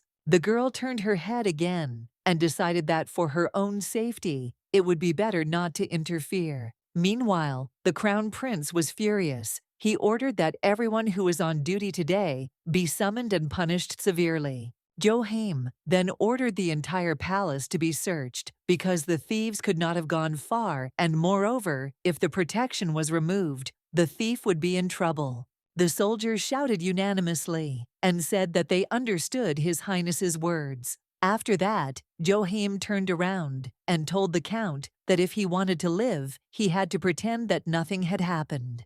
The guy knew for sure that he couldn't allow His Majesty to find out about the disappearance. Estelle at this point turned to the strangers and asked if she understood correctly that these guys were looking for them. Claude nodded his head and said that he was not going to deny it. In this case, our heroine decided to take an interest and asked what they would do. The guy smiled, saying that he thought the lady would be more decisive, but it seemed like she was a little worried. Estelle said outright that if they were caught, she would be accused of complicity. Claude thought about it and said that she was right. In any case, he asked her not to worry, saying that he would take her to a safe place. Our heroine was surprised that he wanted to do this right now, when the Crown Prince's guards were searching everything so quickly. Where did he want to hide her? At that moment, the guy turned to the girl and asked if she wanted to go somewhere with him. The girl said she wanted to go to the ballroom. At that moment, a glow appeared around Claude. The guy nodded his head and said that there would be no problem with that. A moment later, he transformed and offered to go. Even the dragon was frightened and asked to warn him when he transformed. He soon apologized to the lady, assuming that he had greatly surprised her. Estelle didn't have time to really say anything, but she still extended her hand, and soon they began walking towards the banquet hall. However, while the boys were walking into the hall, they still encountered a knight on their way. The boy looked at the strangers walking in the forest and asked them to state their names. The boy looked at the guard and said that his name was Jean Lambert. The man immediately apologized and said that Baron Lambert could pass. He also wished them a good evening. Our heroine breathed a sigh of relief. But was a man named Jean Lambert famous? In any case, she was glad that they had an easy time. After some time, Jean, or rather Claude, took the girl to the banquet hall as he promised. The boys smiled at her, and soon he asked if he should take her inside. Estelle smiled and said that everything was fine. She just thought about it and hoped that Claude would get better when he had time. Anyway, at that moment, the guy approached the girl and said that if everything was okay, he would like to know the name of the lady standing in front of him. Smiling, he said that he wanted to know the name of his savior. Our heroine, of course, fell into a stupor and thought. The girl soon said that her name was Cybele Claude, nodded his head, and said that he understood her. Moreover, the guy smiled and said that he would remember Mrs. Cybele, but our heroine only hoped that he would forget her. Soon after these words, Claude turned to his savior and said that although it was not entirely correct to say this, it would still be better if no one knew about their meeting. Our heroine nodded her head and said that she had guessed this herself. Soon there was silence, and then Claude told her that she was special. He found it strange that she did not ask for money or compensation. And again, the guy suggested that she didn't know who he was. The girl smiled shyly and turned her head away and said that she didn't know him. In that case, the guy bowed down and said that everything was fine. He didn't want to doubt his savior, but asked her to be attentive. He immediately turned around and left, and our heroine only thought that she was lucky that Claude did not find out that she was from the Mercedes family. The action, meanwhile, moves to the Valois brothers, who were very tense. Lloyd was confused and said that it was too late. Allund nodded his head and confirmed his brother's words. The guy asked if the ball was really going on that long, since it was already well past midnight. Allund said that rumor had it that many dirty guys were trying to get hold of someone like Estelle. Allund said guiltily that he should have gone with her. Ennard suddenly turned to the brothers and asked how they knew how the ball was going, since they didn't even know how many there were. Allund cried out in bewilderment and told his brother that he had seen with his own eyes how many invitations there were to the ball. Ennard then sighed and said that even if that was the case, her father went with her, so there was nothing to worry about. At that very moment, the butler announced that the carriage had arrived, and Allund instantly jumped up from his seat to check if they had arrived. After some time, Clement and Estelle entered the building, having finally returned from the ball. Lloyd approached his father, asking why they were late and how they spent their time with Mrs. Estelle. Our heroine immediately asked why they were not sleeping. Allund started smiling and asking how he could fall asleep if they hadn't returned yet. He was scolded for worrying. However, at that moment, the Duke of Valois looked at our heroine and said that it had not been easy for her today. Moreover, he would like to tell how she suddenly ran away from the balcony, but he will put it off for later. At that moment, Lloyd turned to them and said that he needed to go to the temple tomorrow. Our heroine looked at him in surprise and asked why too, which the guy told her that there was news. The guy answered her that he had heard rumors today that the high priest had arrived on the island. The action takes us to the next morning.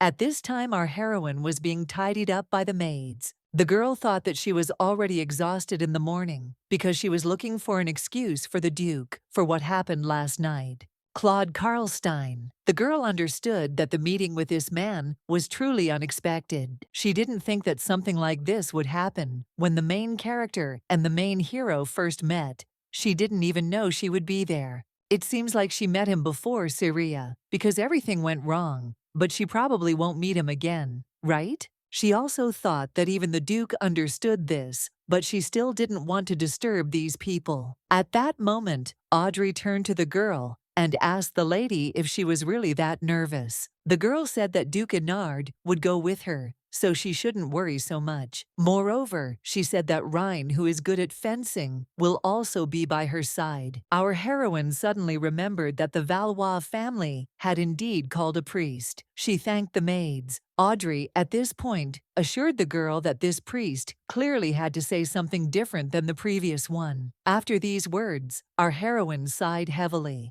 and lowered her gaze downwards. All sorts of obsessive thoughts immediately enveloped her. She didn't know if it would be easy to correct the fact that since childhood she had gone to the temple many times to treat the white disease. As a result, the girl was left unattended, never cured of her illness. In any case, the girl said that it would have been good if the priest had said something different and more important. After a while, the action takes us outside. As Audrey said, our heroine is accompanied by Enard and Rhine. Meanwhile, the guy was thinking that everything was quiet, which meant that the news of the high priest's arrival had not yet spread. At that very moment, 3 priests approached them and greeted the Duke of Valois as well as. Our heroine answered for herself instead of them and greeted the priests. The boys were surprised when they looked at her, but asked her to follow them because the priest was already waiting for them. Soon, the priest led the guests inside the temple,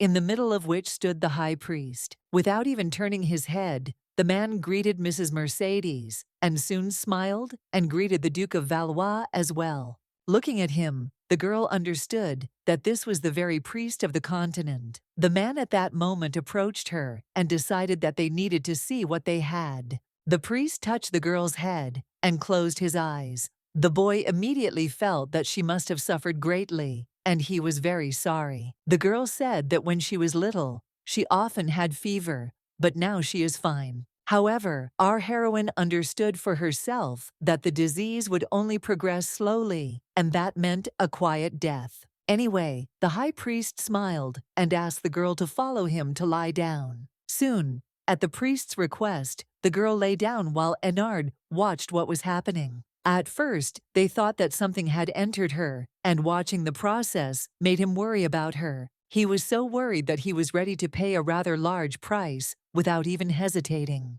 The boy sighed and decided that this was why the second brother would hunt creatures on the western border for a while, as they say it was for Estelle. At that very moment, the high priest turned to the girl and said that he understood everything. He gave her his hand and said that the white disease largely divided progress into first, second, and third stages. Looking into the girl's eyes, he said that it was logical that the less progress, the easier the disease is to treat. However, the priest told Mrs. Estelle that she was currently in the 3rd stage. The girl lowered her head and smiled softly, thinking that this was what she had expected. The priest suddenly asked her if she knew one detail about patients with white disease. The man said that they were being given a limited sentence, and if all went well, she had 3 years left. It didn't matter what kind of priest it was, that was the limit. Enard immediately jumped up and asked the Holy Father what he was talking about. Did he really think they had come here to hear that? The guy looked at the girl angrily and said that it was time for them to go. He knew that the high priest had no special abilities. However, at that very moment, the priest looked at our heroine and told her that with his power, it would be possible to heal her. Hearing these words, the girl seemed to see a ray of hope that she could become healthy. Estelle immediately started crying, and the man smiled and suggested that she start treatment tomorrow. The girl smiled through the tracks and told the Holy Father that she agreed. Enard, as soon as he saw Estelle's sincere smile, even smiled himself, because he felt calmer in his soul. However, at that moment, the priest asked the girl in surprise whether she had ever met Archduke Karlstein. In an instant, Enard got angry again and asked why this man would want to see Estelle. Was it because Estelle had inherited Mercedes' blood? While our heroine sat like a mouse and said nothing, the priest said that everything was correct. The overload of Archduke Claude is probably the worst. However, Enard said that he would never allow this, and even more so, he would not let this guy near Estelle. Our heroine looked at Duke Enard in bewilderment and could not understand what was happening to him. The man sighed and said that there must be some kind of preface here, but at the moment he understood everything for himself. Shortly after, he again brought up the subject of Miss Estelle's treatment. He asked that the fact that Estelle was being treated there be kept a secret from the Archduke. The guy said that recently he had also been treating Archduke Claude.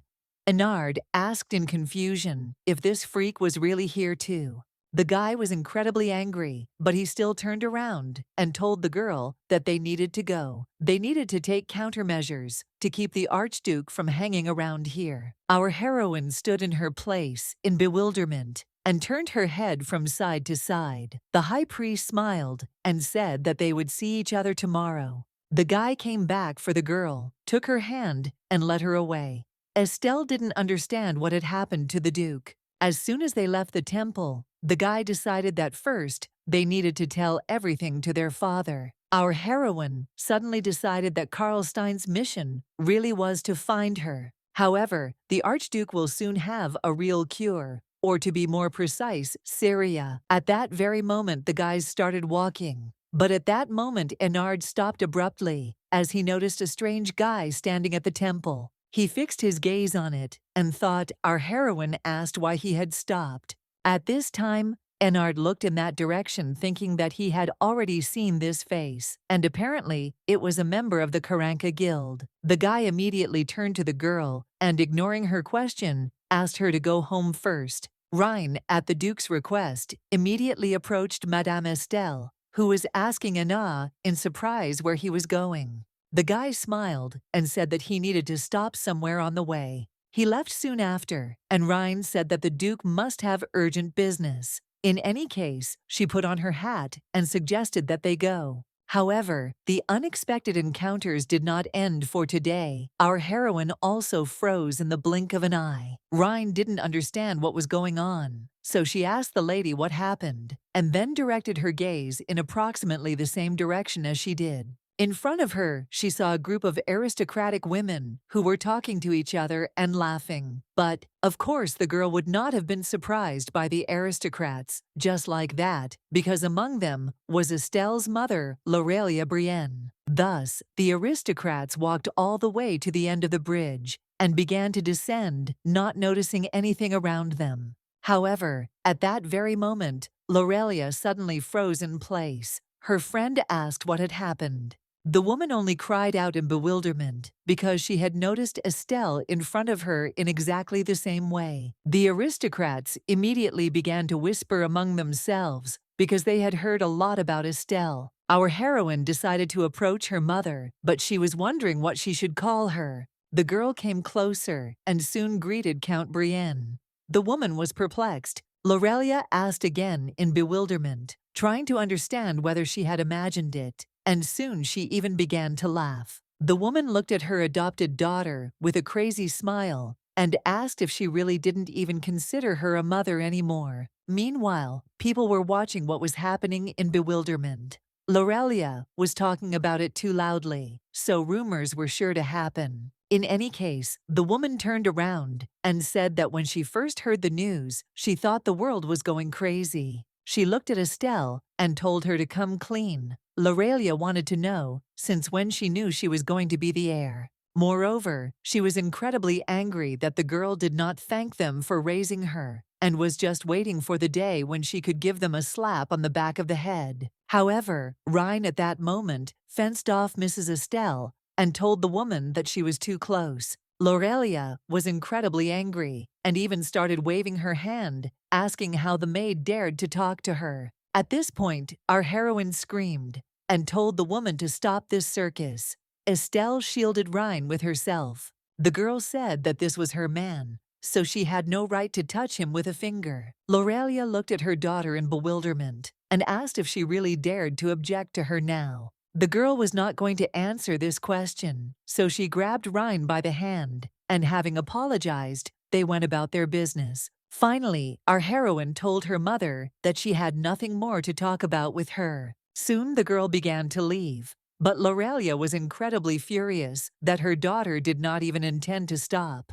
At this time, our heroine walked forward at a moderate pace and pulled Rhine behind her, who was addressing the lady. Estelle remembered the past, in which Lorelia always yelled at her. Moreover, the woman told the girl not to even call her mother because it was disgusting. In the end, Rhine was able to bring our heroine to her senses and stop her. The girl pointed to her hand, saying that her hand was squeezing hers a little. Our heroine, perplexed, snatched her hand away and began to apologize for having taken her hand without permission. Rhine asked her not to be so surprised.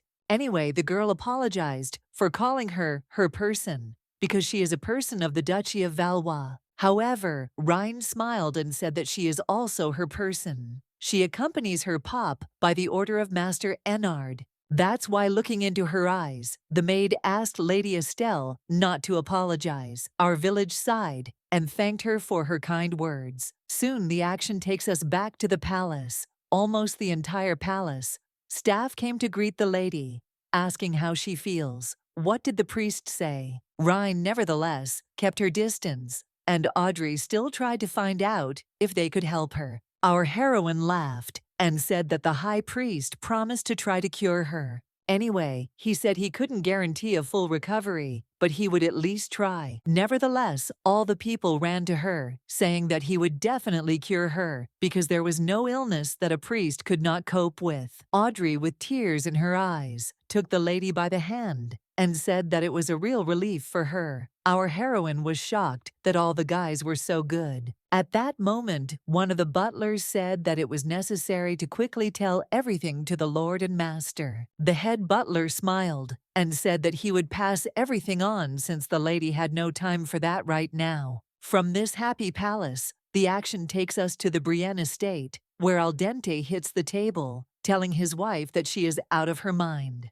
He asked how she could even think of raising her voice to Estelle in public. The woman said that she was the one who was talking to her so brazenly. Moreover, Lorelia said that their daughter did not even thank them for raising her. Al Dente sighed heavily, but soon sat down in his place. It turns out that they couldn't find her even at the ball. But as soon as she met her, she managed to humiliate Estelle in front of everyone. He started shouting again, saying that in order to apply for annulment of the family register, they had to prove that they were a peaceful family. However, the woman snorted and said that he was talking to her like that because he had not seen their daughter at the time. She was envious because the girl had shiny hair, lively eyes, and her clothes were very luxurious. The woman herself understood that if they had left this white ghost for a few more days, the Mercedes family would have belonged to them. Al Dente, nevertheless, said that they could grab hold of at least one thread, but now there is no other choice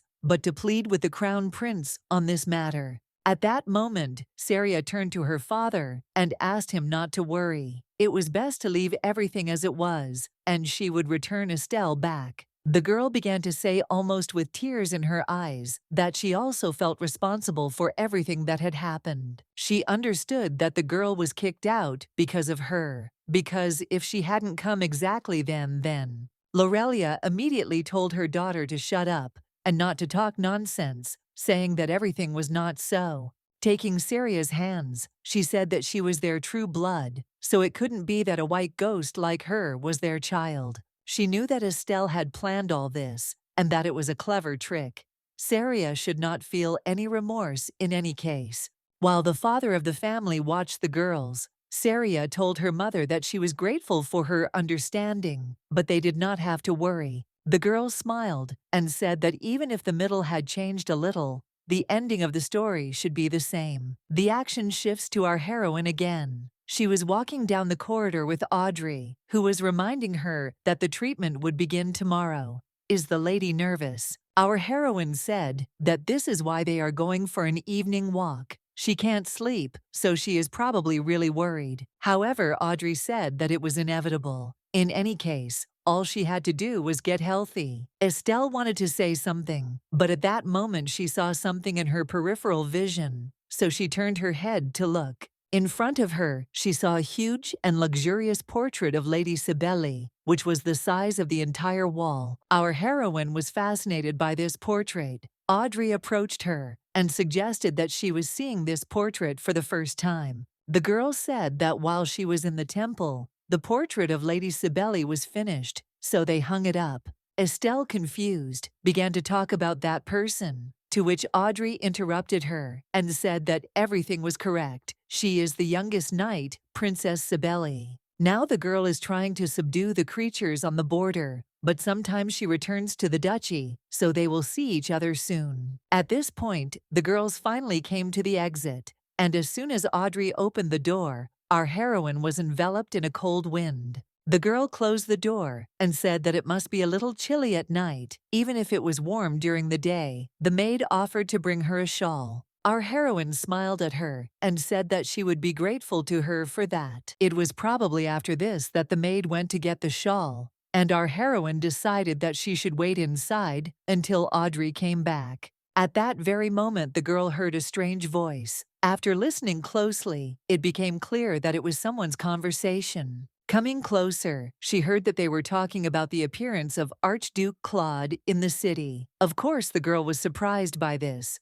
Enard was talking to his father at the time, saying that he had heard that Claude was hiding every time he had symptoms. Why on earth would he leave his lands and sneak into their capital? Our heroine, of course, noticed with the naked eye that, as in the case of the temple, Enard, for some unknown reason, hates Claude so much. If she thought about it, she remembered that in the novel itself, they were constantly arguing, and the quarrels were because of Saria. At this point, Enard decided to ask his father again what happened at the Imperial ball. The man said he didn't know for sure, but he heard that the crown prince used a personal soldier to search the palace all day long. He also said that Mrs. Estelle was not involved in this, so there was no need to worry about her. However, our heroine, knowing the truth, was seriously scared at that moment. The girl understood that her conscience was beginning to torment her more and more, so she could not be here because eavesdropping was impolite.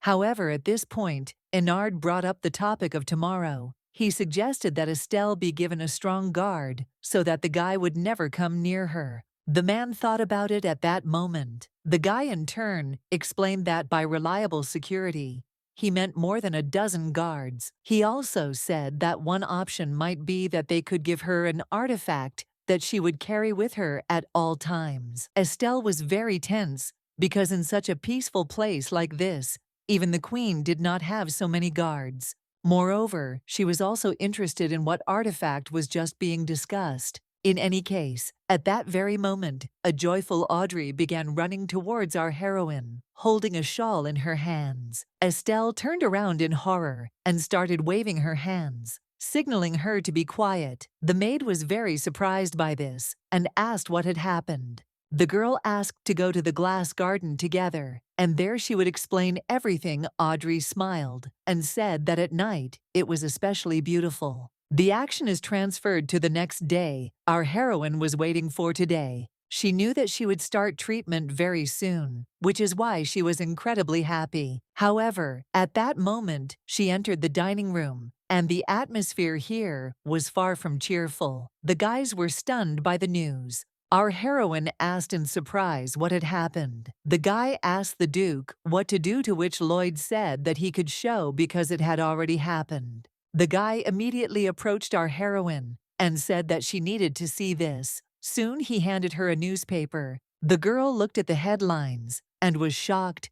Estelle Mercedes, who overnight became the heiress of the most prestigious family. The newspaper told of her childhood when she was Estelle Brienne, with the Count and Countess of Brienne. There was only one question. Did they know she wasn't their biological child?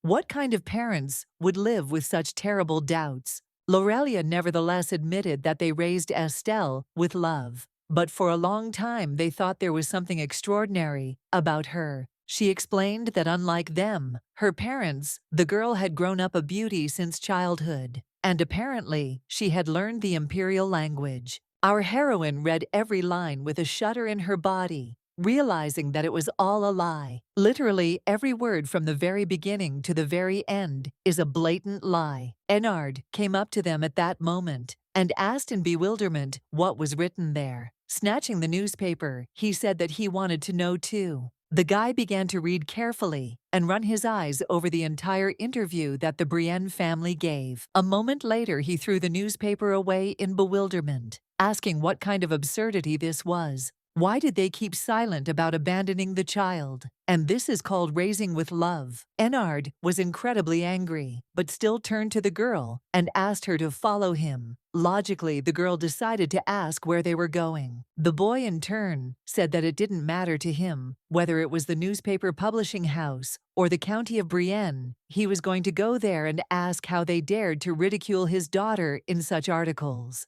Our heroine was very grateful for these words, but she still understood that from that moment on, she was no longer in debt to the Valois family. However, at this point, Lloyd approached the girl and explained to her that these people were planning to sue. At that very moment, the newspaper fell out of the girl's hand because she was perplexed by what she had heard. What does the trial mean? Enard immediately said that he had guessed that the Brienne family would dare to file a lawsuit. Estelle apologized, but still asked to speak more slowly and in more detail about what they were saying. What lawsuit are we talking about? Lloyd explained that the Empire has a law of family support. Does Estelle know about this law? The Family Support Act was passed to prevent children from carelessly abandoning their elderly parents. That is, if it is recognized that the parents cared for their child and raised him, then the child will not be able to stop communicating with his parents even as an adult. Our heroine screamed in bewilderment and asked if she really couldn't break off relations with them, despite the fact that the Countess had been the first to reject her. Lloyd sighed and said that unless they could prove that they had failed to fulfill their parental responsibilities, our heroine herself understood that the Countess did not starve her. There were more cases when she ate incorrectly, but it was not enough to die. It was also true that she who had contracted white disease was raised in an attic. But just because they were able to provide food, clothing, and shelter, it doesn't mean they were able to fulfill their parental responsibilities. When her parents treated her so cruelly, the servants went even further, spitting and showering her with harsh words. The girl was also sure that these servants would give false testimony, and she alone would simply not be able to prove her position. Enard turned to the girl in bewilderment and asked why and what she was thinking about for so long. Her parents abandoned her in the middle of winter, and that says it all. Lloyd said the story was true, but does he really think they don't know it? The guy immediately realized that these people were trying to pretend that it didn't happen that night. Lloyd nodded and said that the truth was not so absolute. They could twist the facts as much as they wanted. Our heroine started to say something, but Lloyd interrupted her and said that she was saying everything correctly. Her parents decided to fight public opinion. If you impress people with a fake interview initially, it will be much easier to file fake appeals later. Estelle then decided that this article was just a foundation to plant her in front of fate. Lloyd sighed heavily once again and said that it was absolutely true. Our heroine thought about it, deciding that this was expected. She also suddenly realized what would have happened if they had detained her for a few more days. This way, her family would see that very package, and soon they would receive the dragon tears without any noise. At that very moment, Lloyd turned to the girl and asked if she remembered that his father had promised to sponsor her. The guy, looking at her surprised eyes, said that now there was no longer even talk of financial support. Ennard also said that they couldn't let her handle this alone. She needed to wait a little while. They would meet with the editor and see what the press could do. Lloyd asked his brother not to act so rashly, because Estelle must decide for herself whether to accept help from Valois. Still looking at the lady, he said that he could guarantee that Valois could provide the necessary assistance. Ennard was thinking at the time that they could just tell her to wait a year until they could sort it out themselves. What was Lloyd beating around the bush for? Then he looked at the girl and wondered what if she said right now that she didn't need help. Just at that moment, our heroine lowered her head and said that she was grateful to them for these words, but she needed a little time to think. Lloyd said he wouldn't put pressure on her, but he would still have to push her a little with the meal times. He explained his words and asked if today was the day of her treatment at the temple. Our heroine immediately ran to the table because, as they say, she can't wait for treatment, and especially on the first day, she couldn't be late. Lloyd, in turn, still looked at the words from the interview and was shocked that the Brienne family decided to write such a brazen lie. He knew that if this became known, the prestige of the Count and his wife would fall to the ground. Somehow, it didn't seem like they didn't understand it. Did they do it out of sheer greed, without any thought of defeat? Eventually, he came to the conclusion that the Brienne family had an ace up their sleeve, so the guy called his assistant to him. Lloyd looked at the guy and reminded him that he had said something about Count Ravioli earlier. The assistant nodded his head and said that it was correct. Count Ravioli had owned Pavlodge for 2 generations. Lloyd nodded his head and, in that case, asked to arrange a personal meeting for them. Meanwhile, our heroine was trying to eat. Ennard was pestering her, and even now asking if she couldn't cut normally. The girl laughed and asked him to watch himself. One way or another, the action takes us to the city. Our heroine was sitting in a carriage, and the law on family support was constantly on her mind. She never thought her life would be so monotonous, but she never expected to be involved in a lawsuit. Anyway, right now, the only thing she wanted was to find her aunt. The girl assumed that there was a good reason why Aunt Liana couldn't show up herself, and so she just delivered the family heirloom by parcel. Looking out of the carriage window, our heroine even assumed that her father was now in danger. In any case, she really wanted to meet Liana Mercedes, because this person is the only one who can tell her about her real mother.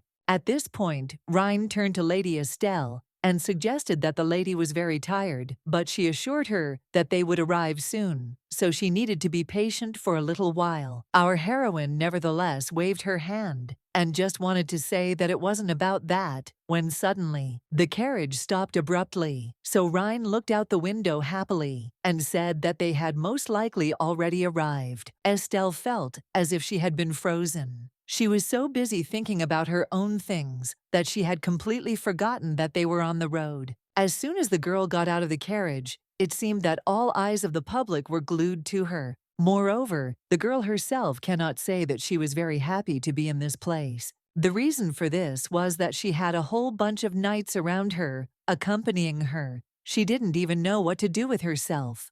People looked at her in bewilderment and asked what it was. They assumed that this girl was from some influential family. Seeing the coat of arms, they assumed that she was from the Valois family. One way or another, our heroine was incredibly embarrassed by everything that was happening, because her appearance attracted a lot of attention. Rhine nevertheless smiled, and looking at our heroine, suggested that she go. Estelle noticed that her escort looked too strangely happy. Our heroine began to walk forward, when suddenly she heard a familiar female voice behind her. The fair-haired girl turned to the knight and said that she needed to speak with Lady Estelle. As it turned out, it was Saria, who said that she was very lucky to meet her here, so she asked to give her a minute. Our heroine nevertheless wondered why Saria was here. She immediately remembered the ill-fated interview and assumed that the Count and Countess had sent her as a messenger. The girl decided to talk to her one way or another, so she approached the knight and asked him to step aside. Estelle looked at the girl and said that she had an important meeting, so it would be difficult to talk to her. Syria, of course, smiled and said that everything was fine.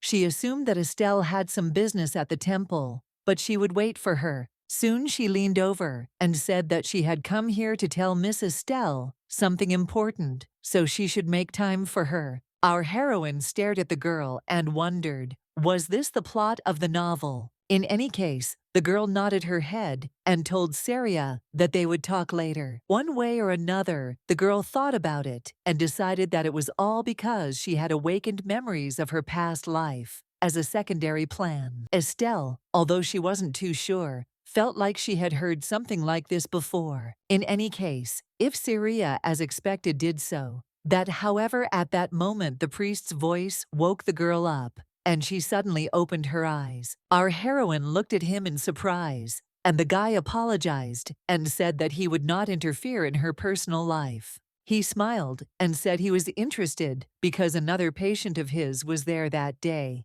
Under the words, another patient, and also knowing from the priest himself that he had taken Claude Karlstein for treatment, the girl immediately understood who they were talking about. Anyway, our heroine asked, in surprise, if this was a serious patient. The priest thought about it and soon said that, to be honest, this was a very serious patient. The man even said that this patient could be more serious than Miss Estelle. The girl immediately turned her head away. Meanwhile, the priest suddenly said that on that very day of the ball, someone had treated his patient. That was why he decided that this man was a good healer, because even he, the head priest, magically simply alleviated the symptoms of suffering. Our heroine realized in horror that he knew everything. At that moment, the man said that he was very curious to know the identity of the benefactor who had healed him. A heavy sigh soon followed, because unfortunately, his patient was unable to hold on to that benefactor. However, if he gets another chance, he might not miss it for anything. After that, the priest smiled and said that he had been talking too much, and that he was very sorry. He just wanted to tell her this. The girl then sat down, and the man told her that if she was not going to get involved with this patient, he recommended that she definitely avoid him. Our heroine, nevertheless, thought about the fact that she got involved with him, not because she wanted to, but because she was led by the cries of the little dragon. Anyway, the priest said that the treatment was over for the day, so he was wondering how she was feeling. The girl said that she was very relaxed and calm. The priest was only glad about this, so he told her that they would see each other again next time. After some time, our heroine left the temple and immediately noticed a worried Rhine. The girl was surprised that her maid was talking to Lady Syria and the others.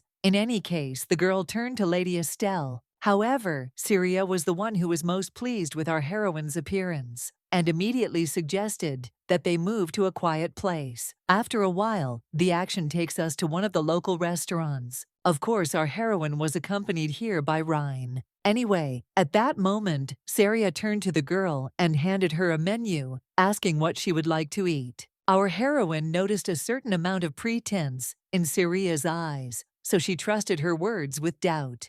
Anyway, Estelle ran her eyes over the menu and soon pointed to one of the items and said that there would only be tea. Syria immediately exclaimed happily, saying that she also loved jasmine tea, which meant that they had similar tastes. Estelle said that apparently it was. Soon, after some time, desserts and teas were brought to the girl's table. Estelle immediately reached for her cup of tea to take a sip when suddenly Syria approached her and asked her if she had seen today's newspaper. The girl made an upset face and said that her parents really miss her. Our heroine put the cup on the table and, looking at Syria like a madman, asked if they really missed her. The girl nodded her head and said that her parents hoped that Miss Estelle would come home. And of course she hoped so too. Estelle had no doubt that her parents had sent their daughter to talk to her. In any case, she said she didn't know what to tell her. She asked the question directly, asking if they by any chance wanted to bring her back because of the Mercedes legacy and not because of her. In any case, our heroine said that she did not know what their intentions were, but at least she did not think that the Count and Countess would want to see her. Syria asked in confusion if she really didn't believe her words. Estelle immediately nodded her head. Silence hung between them. At that moment the girl laughed mockingly and put the tea back, saying that it was logical. Our heroine didn't understand what was happening, and Syria at that moment said that she couldn't believe her words because she was thrown out on a cold winter night like trash. In that case, she decided to drop the pleasantries and asked directly whether Miss Estelle had read it. Estelle asked, confused, what she was talking about and what she was supposed to be reading. Syria asked another direct question: had she read that novel? Our heroine, although she was in a stupor, but realizing that she had heard everything correctly that night, decided not to show it. The girl sighed and said that she didn't understand what they were talking about. What novel? Syria, in turn, was more persistent, so she banged on the table and asked him not to lie to her. If this is not true, then how could she so easily abandon her parents and leave without shedding a tear? They raised her for many years. Our heroine, in fact, immediately asked herself a question. If she hadn't refused them and grabbed their pants, would they have thrown her out? In any case, our heroine said that even if she had not refused, nothing would have changed. The girl, in turn, stated in bewilderment that Estelle should have tried something else because it was obvious. Estelle sighed heavily and decided to ask Miss Syria once again, what does she want to say? At that very moment, Syria grabbed our heroine by the hands and said that they could become good friends because this is an amazing coincidence. She couldn't believe that she had ended up in the book she had read in her past life. But it turned out that there was another person who had experienced the same thing. With crazy eyes, the girl said that it was fate, so she asked to give her place back. Syria said that the Mercedes heritage that Miss Estelle inherited was supposedly the Brienne family. Originally, their family was rich because of that heritage. However, our heroine only pulled her hand away in rage, but due to her abruptness, she accidentally knocked over a mug of tea. She fell to the ground and broke. The aristocrats and our heroine's escort were very tense. Anyway, the girl looked at Syria and asked her not to talk like that about what she had inherited from her ancestors. It was not theirs and would never be theirs. Syria looked at the girl in bewilderment and did not understand what was happening, because in her head, everything should have been different. Our heroine finally asked Syria to stop behaving so rudely. Soon the girl turned around and started to leave. But Syria jumped up from her seat and banged the table, saying that everything had been decided from the very beginning. She may have been wronged, but the world put her in that position. Estelle was still walking away when suddenly Syria decided to ask if she really denied that she had read the same book. As her Estelle stopped, our heroine looked at the girl in bewilderment and asked again, what book were we talking about? She still didn't understand what she was talking about. Syria hit the table again, saying that she was just pretending not to know anything. The girl decided to come back and said that she continues to carry strange things about her past life and the world inside the novel. Looking into the shocked eyes of Syria, Brienne, our heroine said that this is not a dream, but reality. However, our heroine's eyes were no less terrifying. Estelle told Syria that she should wake up when the time came for it. Soon after this, the girl got up from the table and said that she would go because it was already time. Syria, in turn, was devastated. She knew that this simply couldn't be happening. It was impossible for all of this to be real. In any case, our heroine left, and the girl's aristocratic friends immediately ran to calm her down. Just before leaving, Ryan still dared to ask the lady if everything was okay. Our heroine smiled and said that everything was fine, so she didn't have to worry. But the girl actually felt a strange weight inside her chest. It was hard after that conversation. Remembering Syria's words, our heroine also understood that she was right. Because if she had come to the county a little later, she would have been kicked out and all the inheritance would have been lost. It was this whole situation of her character that made her more and more angry, but that was only in the helpless original. Now, with an inheritance and some protection from the Brienne family, things were completely different. In any case, our heroine smiled looking at Rhine and said that everything was fine. The girl was glad to hear this, but still could not help but notice that the lady instantly turned pale. It was necessary to return home quickly. Rhine began to lead Madame Estelle into the carriage, but at that very moment, a voice behind them stopped them. Someone asked Miss Estelle to wait. Our heroine turned her head and noticed Lady Brienne's disgruntled friends in front of her. The red-haired girl had no intention of being nice, so she asked in confusion what she had said to Miss Syria. Our heroine, perplexed, said that she hadn't said anything like that, but her friend asked her not to lie because the girl had a grief-stricken expression on her face when she left. Estelle looked at these guys in even greater bewilderment, realizing that they were all worried about Syria. Rhine felt something strange at that moment, so she wanted to intervene. But our heroine said that everything was fine. The girl immediately responded to Syria's friends, saying that if they were interested in this conversation, they would be better off asking Miss Syria herself. However, the girl said that it was not a matter of interest at all, but rather that she would apologize to Mrs. Syria. Our heroine looked at the guys in bewilderment and asked why she should apologize now. But at that very moment, something else caught Estelle's attention. A painfully familiar voice came from behind her. The little dragon sitting on Jean's shoulder told Claude that this was indeed the same girl. It was obvious that our heroine just stared at Claude Karlstein in horror and didn't even know what to say to her.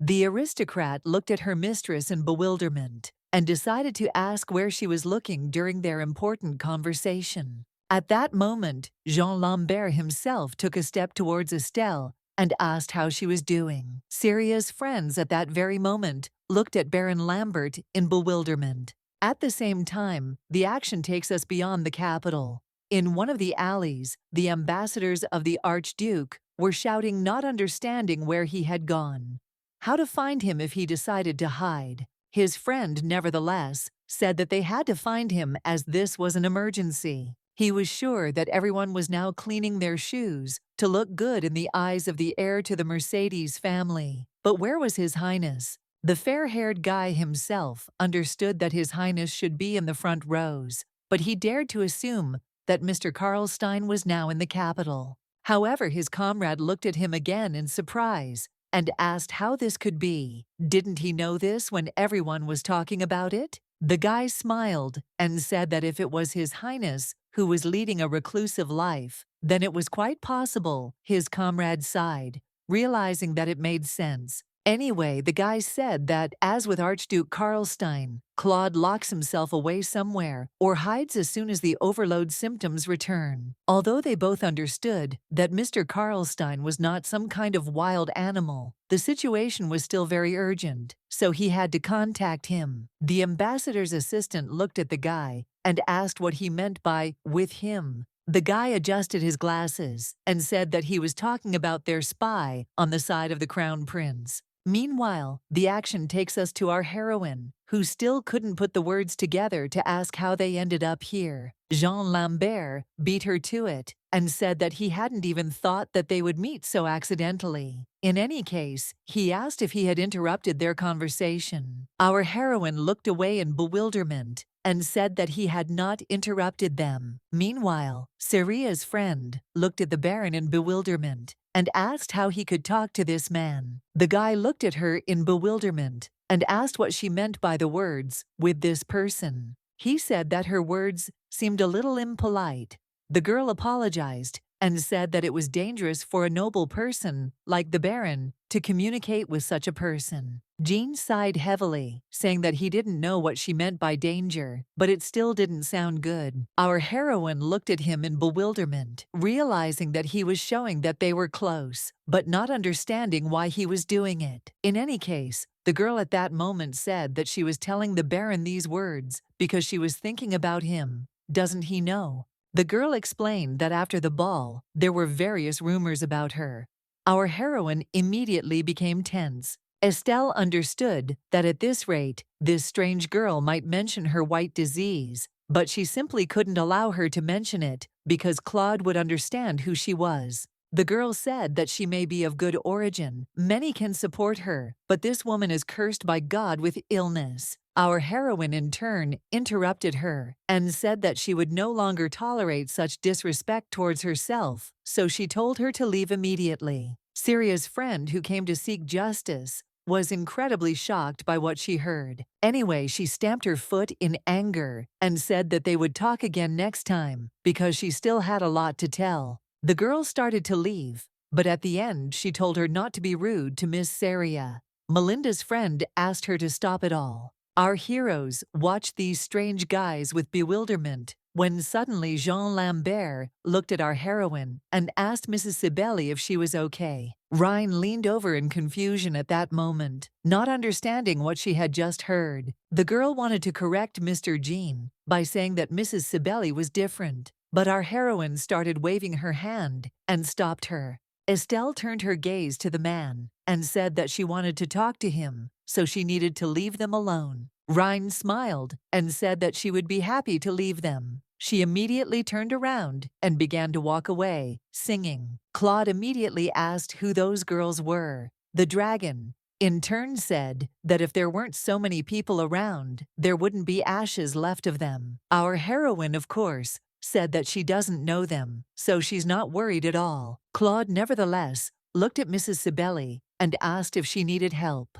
Estelle said that she was fine. Of course, she knew what a terrible help he would give her. By the way, Melinda was a good friend of Syria in the original, so Estelle deserved it. Anyway, she looked at Baron Lambert and asked him to come back quickly because she didn't think his wound had healed yet. The guy, in turn, said that thanks to her, everything healed for him, and he wanted to ask her something. Looking into the girl's eyes, he asked if he understood correctly that she had not given her real name. Estelle looked down sheepishly and began to say that she had 3 strict older brothers at home, and that she would get into trouble if she told her name to a strange man. However, Jean decided that this was rather strange, because at least she could name her. Our heroine wanted to say something, but at that moment, Rhine interrupted them because she had information. The girl said that the 3rd Duke was looking for Madame Estelle, so he would be here in a while. Estelle immediately decided that Mr. Allende was coming here, but this could not be allowed.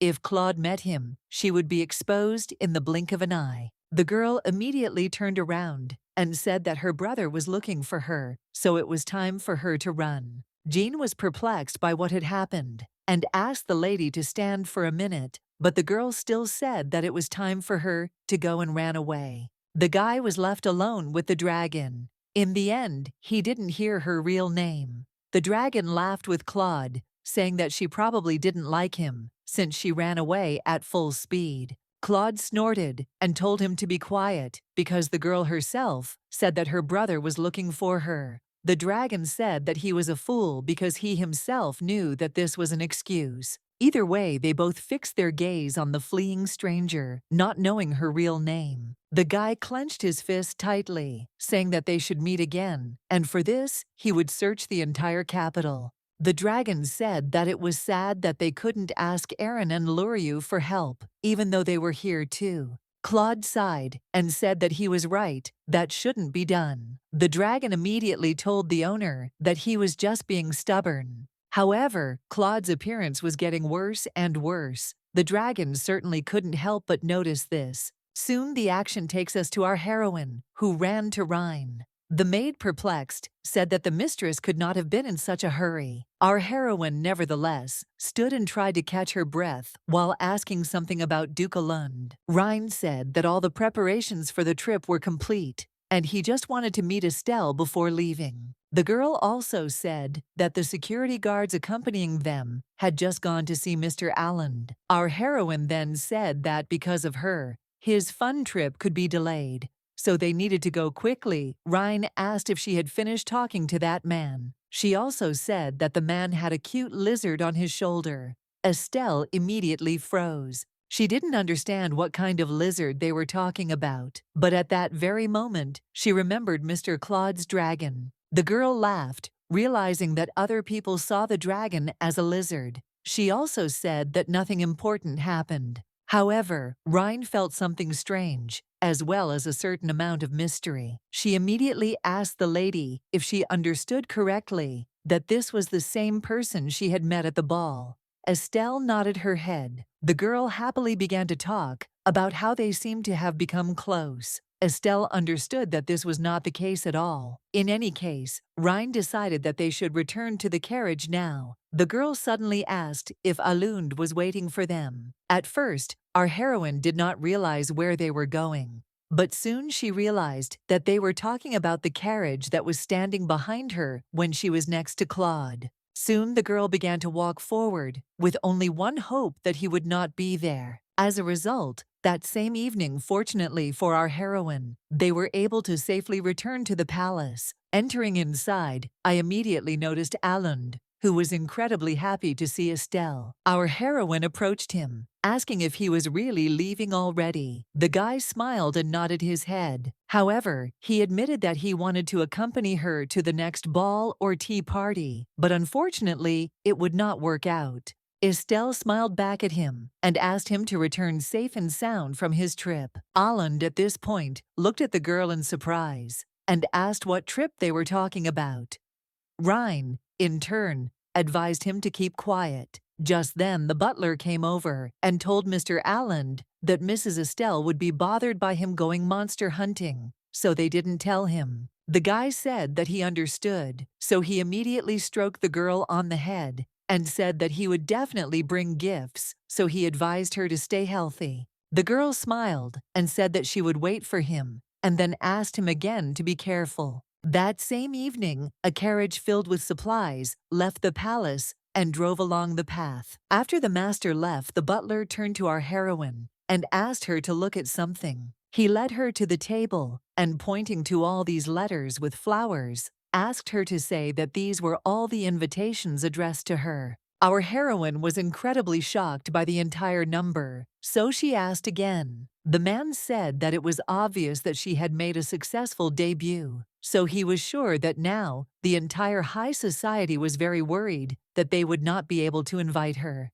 The girl took one of the letters in surprise and asked if everything would be okay if she went there. The butler smiled at her and told her that she was able to choose one of these many invitations. Also, looking at her, he added that if it was a burden to her, then she could refuse everyone. However, noticing one of the signatures on the letter, our heroine said that she would be at this ball. The man was very surprised and asked if she was serious. Our heroine handed over the letter she had chosen and said that she could not avoid social life forever. The girl assumed that she could find clues about her aunt through this social life. Moreover, remembering Maria, who introduced herself as an acquaintance of her aunt, she hoped to meet her at the ball. The butler was looking at the invitation at that moment and soon said that it was the Marquise Delaine's tea party, which meant that she would be busy for some time. Our heroine looked at the man in bewilderment, asking what his words meant. After a while, she was dressed in a different outfit and completely ready for the trip. Duke Lloyd was at this point saying that he had heard that she was going to the Marquise of Delaine's tea party, so she couldn't help but prepare. The guy explained that since the weather had become warmer, she would have to complement it with a new dress and accessories. At that moment, Audrey also approached the lady and asked if she had eaten well. Our heroine asked again in bewilderment. Anyway, at that moment, the second Duke extended his hand to the girl and asked her to go. Our heroine, in turn, was just thinking that she simply did not expect that everything would take on such a scale. In any case, she gave her hand to Mr. Lloyd, and in a moment they were inside the carriage. Estelle looked at the Duke and told him that she wanted to ask him something. The guy asked in surprise what it was. Our heroine said that she wants to know details about her aunt that she doesn't know. Lloyd told her that there had been no significant progress in the search. He had tracked down the postman who had sent the parcel, but had been unable to find out anything else. Liana Mercedes is not an easy target because it is obvious that she is deliberately hiding, which means everything is carefully thought out. Our heroine looked down in bewilderment, not understanding whether her aunt really did not want to see her. Lloyd, in turn, dispelled her thoughts, because if that were the case, the woman would not have sent such a note. He assumed there must be another reason, perhaps she was escaping someone's pursuit. Estelle decided there was something to this. The girl immediately asked the Duke if he really thought her aunt was being stalked. She started screaming, saying that if this was true, then she was in danger. The Duke asked the girl to calm down because this was just his assumption, not supported by facts. In any case, in his opinion, this is the most reasonable assumption if someone does not like the fact that the descendants of Mercedes still remain. Anyway, he said that they are trying their best to track her down, but it's her relatives matter, so she must be worried. Our heroine only lowered her head and soon nodded it, saying that she would like to see her aunt unharmed. Lloyd said at this point that the Count and Countess of Brienne were also a problem. The newspaper reported that the Duke's heir would soon appear. Estelle looked at the Duke and said that they would have to make another plan, but she was not sure that these people would not influence it. Lloyd was surprised at first, but soon after he smiled and said that he was interested in how she would fight them. After a while, the action takes us to a luxury clothing store. Immediately, the lady began to joyfully greet the young gentleman, saying that they had not seen each other for a long time. Soon the woman approached Estelle and said that she was very curious about what had brought the young gentleman to him, that he even told her to prepare the latest fashionable dress. She certainly didn't expect to see a beautiful young girl with him. In any case, she bowed, saying that it was a great honor for her to serve them today. The woman introduced herself as Madame O'Delly. Our heroine smiled at her and introduced herself as Estelle Mercedes and asked her to take care of her. Madame O'Delly was in incredible shock at that very moment because she recognized the girl's name as that very same Madame Mercedes from the rumors. She was too excited. Lloyd sighed heavily, speaking of the woman's tiresome nature, but still her outstanding abilities outweighed everything, so there was no need to be afraid of her. Anyway, the woman clapped her hands, and at that very moment, two other girls appeared next to her. This only meant that it was time to start choosing. After some time, Mr. Valois was sitting on the sofa and reading a book. Just at that moment, Estelle finally emerged from the curtain in a bright yellow dress. Lloyd stared at the girl in bewilderment and could not say a word, but the maids began to enthusiastically tell the lady that it suited her very well. O'Delly at that moment looked at the girl and told her that, as expected, because of her silver hair, all colors suit her. In that case, the woman asked why they didn't try on something sky blue, like the dress that appeared in her spring collection. Soon after, different dresses followed. O'Delly said that she was like a fairy, incredibly beautiful. She also praised the blue color, which suits her best. By the end of all this, our heroine was even mentally tired. Audrey approached the Duke and asked him which dress he liked the most. Maybe she should try on another dress. Our heroine, however, having heard only the words that there were more dresses, was in incredible shock. Lloyd, of course, noticed this expression on her face, so she got up from the sofa and said that Mrs. Estelle was very tired, so that was enough for today. The guy immediately turned to Madame O'Delly and asked her to pack all the dresses that Madame Estelle had worn today. While our heroine was incredibly surprised, Madame O'Delly only looked at the gentleman with admiration. The woman turned around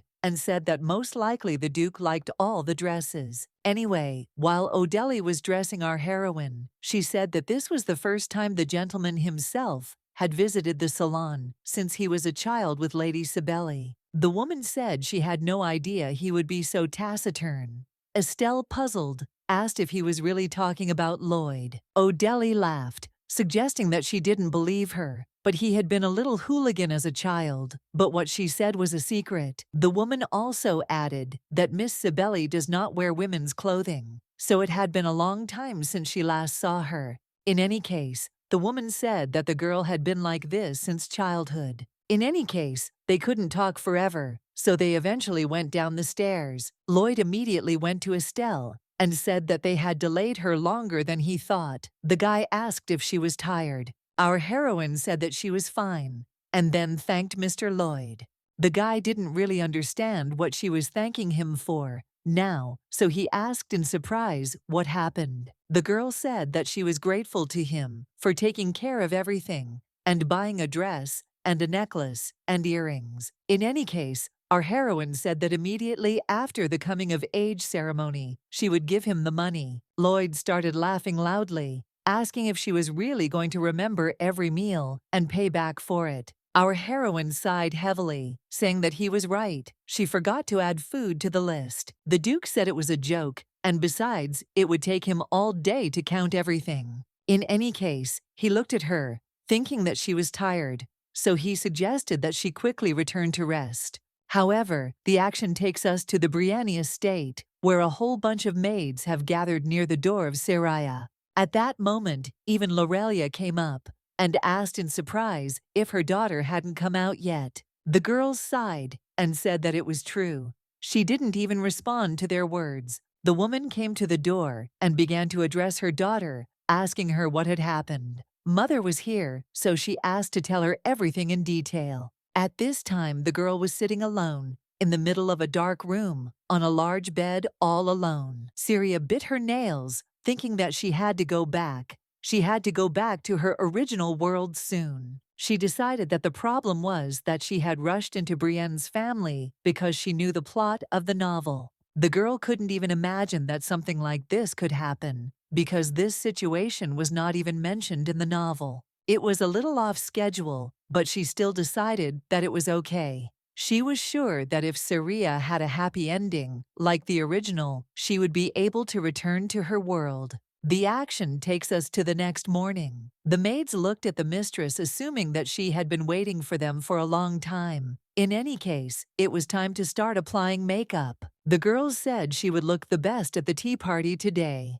Estelle smiled and asked to take care of her. One of the maids suddenly said that Miss Sibeli could not stand it when it came to such things, and she even missed those times. Anyway, Audrey laughed and said she was glad Miss Estelle was here before they lost their skills. She even thought that she would spend her whole life cleaning the Duke's chain mail. In any case, soon all the tools were stacked on the table, which meant that everything was finished. The girls looked at Miss Estelle and asked her if she liked the final result. Our heroine raised her head and looked at her reflection, after which she was immediately perplexed. Audrey asked not to be silent and answer her question. Is she silent because she is too delighted? One of the maids proudly said that she had trained herself to braid hair just for today. Rhine suddenly said that she had actually pulled her hair out. Our heroine started laughing, and soon after that she said that she liked it, so she was grateful to them. After some time,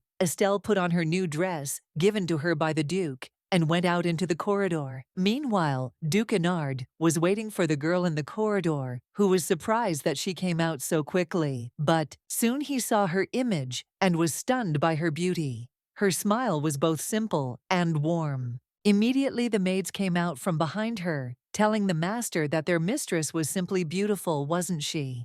She was shining from head to toe. Enard, of course, agreed with this, but something was bothering him even more, so he asked them to wait. Looking at the umbrella in bewilderment, he asked if it was really going to rain today. One of the maids immediately screamed in bewilderment, telling the Duke that he was completely unaware. The sun umbrella is the latest craze these days, so you need to know. Enard sighed heavily and said he understood, no need to shout. In any case, the guy looked at our heroine and said that Lady Mercedes was great in everything. One way or another, it was time for them to go. Estelle looked at the Duke in bewilderment and asked if he was really going with them. Enard was taken aback by this question. The boy asked Lady Estelle if she was really going to go without an escort. If she was alone, Alan would grumble like a grandfather upon arrival. That's why the Duke asked her to follow him. She doesn't want people to talk about the Duke of Valois and Lady Mercedes being late together, does she?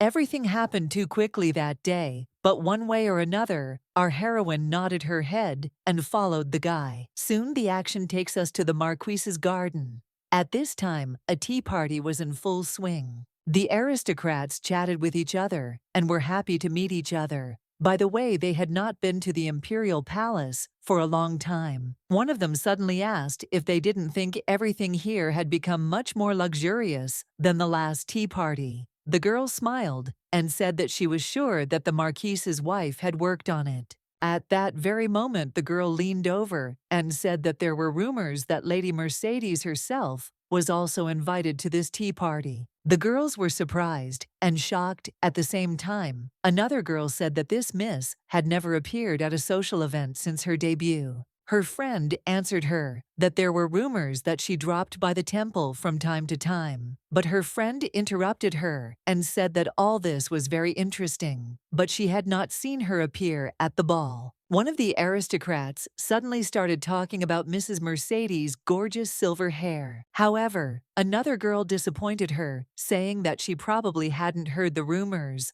Lady Mercedes didn't have silver hair to begin with. The girl said directly that the lady might have fallen ill with an incurable disease and turned white. All the people were horrified because they understood what kind of disease could cause this. One way or another, at that very moment, the knights announced the arrival of Duke Enard Valois. All the women were in incredible shock that the Duke of Valois himself would be at such a miserable tea party. The man nevertheless asked his wife to come to her senses. Just at that moment, Duke Enard stepped out of the carriage, only he turned around and offered his hand. A moment later, he took Lady Mercedes by the hand, and she stepped out of the carriage. The woman, seeing Lady Mercedes as well, was in even greater shock. The man asked his wife if she had the strength to come up and greet them. The woman nevertheless gathered her strength and approached the guests, thanking them for accepting the invitation, because thanks to them, this party was the best in her life. Soon after the couple left, and Enard told our heroine that it was the wife of the Marquise de Lane, who for some reason was in a strange state. Our heroine sighed, and then turned her head to look for the one she had come here for. But Mrs. Maria is not here? According to the history book the girl found that morning, the following people were close to the Mercedes family: Marquis of Stiljon, Count of Aradion, and Marquis of Chiron. Of these, the only person who was close to the Mercedes family was the Marquis of Stiljon. But she cannot blame the other two families. Even the Stiljon family, which was so powerful, was able to lose all its position. In any case, the girl turned her head and looked at Enard and asked if there was anyone from the Aradion and Chiron families here. The guy thought for a moment and soon scratched his head, saying that he was bad at remembering faces. However, at that moment, he looked forward and noticed a familiar guy there.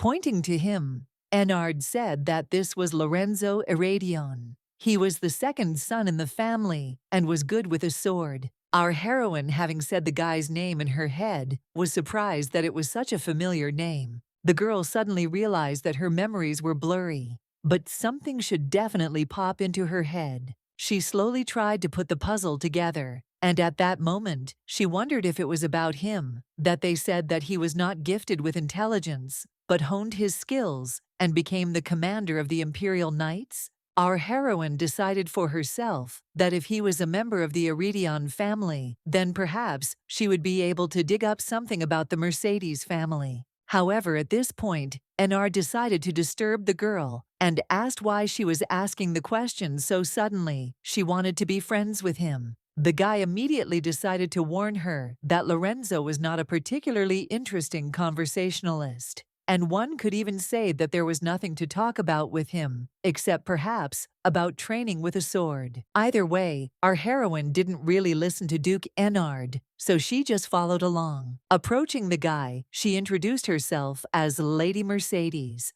From such an unexpected meeting, Lorenzo was even a little lost, but still greeted the girl. However, this was not his last meeting, because at that very moment, someone else called him. As it turned out, it was Saria. Only when the guy turned around, the girl noticed that Estelle was standing right in front of him. People immediately began to whisper. They understood that these were the same two ladies from the rumors, so they were curious to whom Sir Lorenzo would speak first. It was obvious that he seemed to be in difficulty, one way or another. At that moment, the guy made his choice and introduced himself to the girl. The guy, in his surprise, even managed to extend his hand to Lady Mercedes to say hello to her. At that moment, Melinda screamed in horror, and a strange silence fell over the garden. The girl immediately apologized, saying that she reacted that way because Sir Lorenzo was always ready to shake someone's hand without hesitation.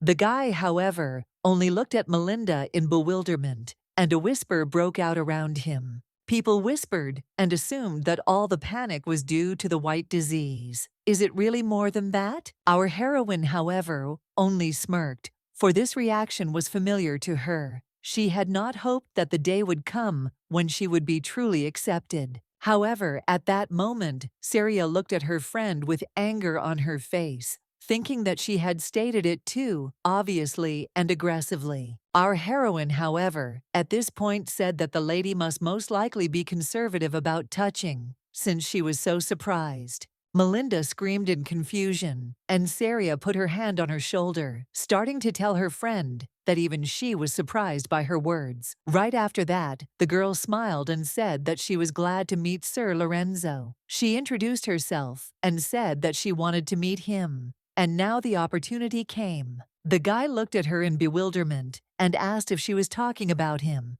The girl smiled and nodded her head, and soon after looked at Estelle, saying that it was a big surprise to see her here. She thought she heard words about her not attending Soviet events. Our heroine looked at her in surprise and asked if this was really true. Seeing a certain contempt and coldness in Estelle's eyes, the girl dared to assume that she had not yet thawed out towards her. Syria, however, said that although they did not share the same blood, both she and her father and mother considered her, Miss Estelle, part of the family. She also smiled, saying that she had heard rumors that she was happy in the Count's house, as if everything was happening in a dream. That is why the girl decided to invite her to visit the Count's house at least once. Syria was sure that she would see the happy ending of the original and go back to how things were. If she doesn't want to help her, then she doesn't have to. Anyway, at this point, Mr. Hennard intervened in the conversation and asked in bewilderment what she was supposed to visit. The guy approached Lady Mercedes and asked where she had gone, because she still had a lot of work to do. Without even giving her a chance to say a word, he grabbed her hand and led her along, saying that everyone wanted to talk to her. Soon they took their leave, and our heroine nevertheless began to converse with Sir Lorenzo. Melinda, at this point, turned to her friend and said that it was Duke Hennard, who had never participated in such events, but was accompanying her today. Of course, she thought that there was nothing special about this, because Lady Mercedes was a lady under the protection of the Valois family. However, Syria decided that this was a real problem. Neither Hennard nor Lorenzo, who were secondary characters in the original, are interested in her, the main character. Eventually, she began to realize that the story's events had strayed too far from the original. Because of all the factors, the girl began to wonder, will she be able to return everything to normal? Soon, our heroine was following the escort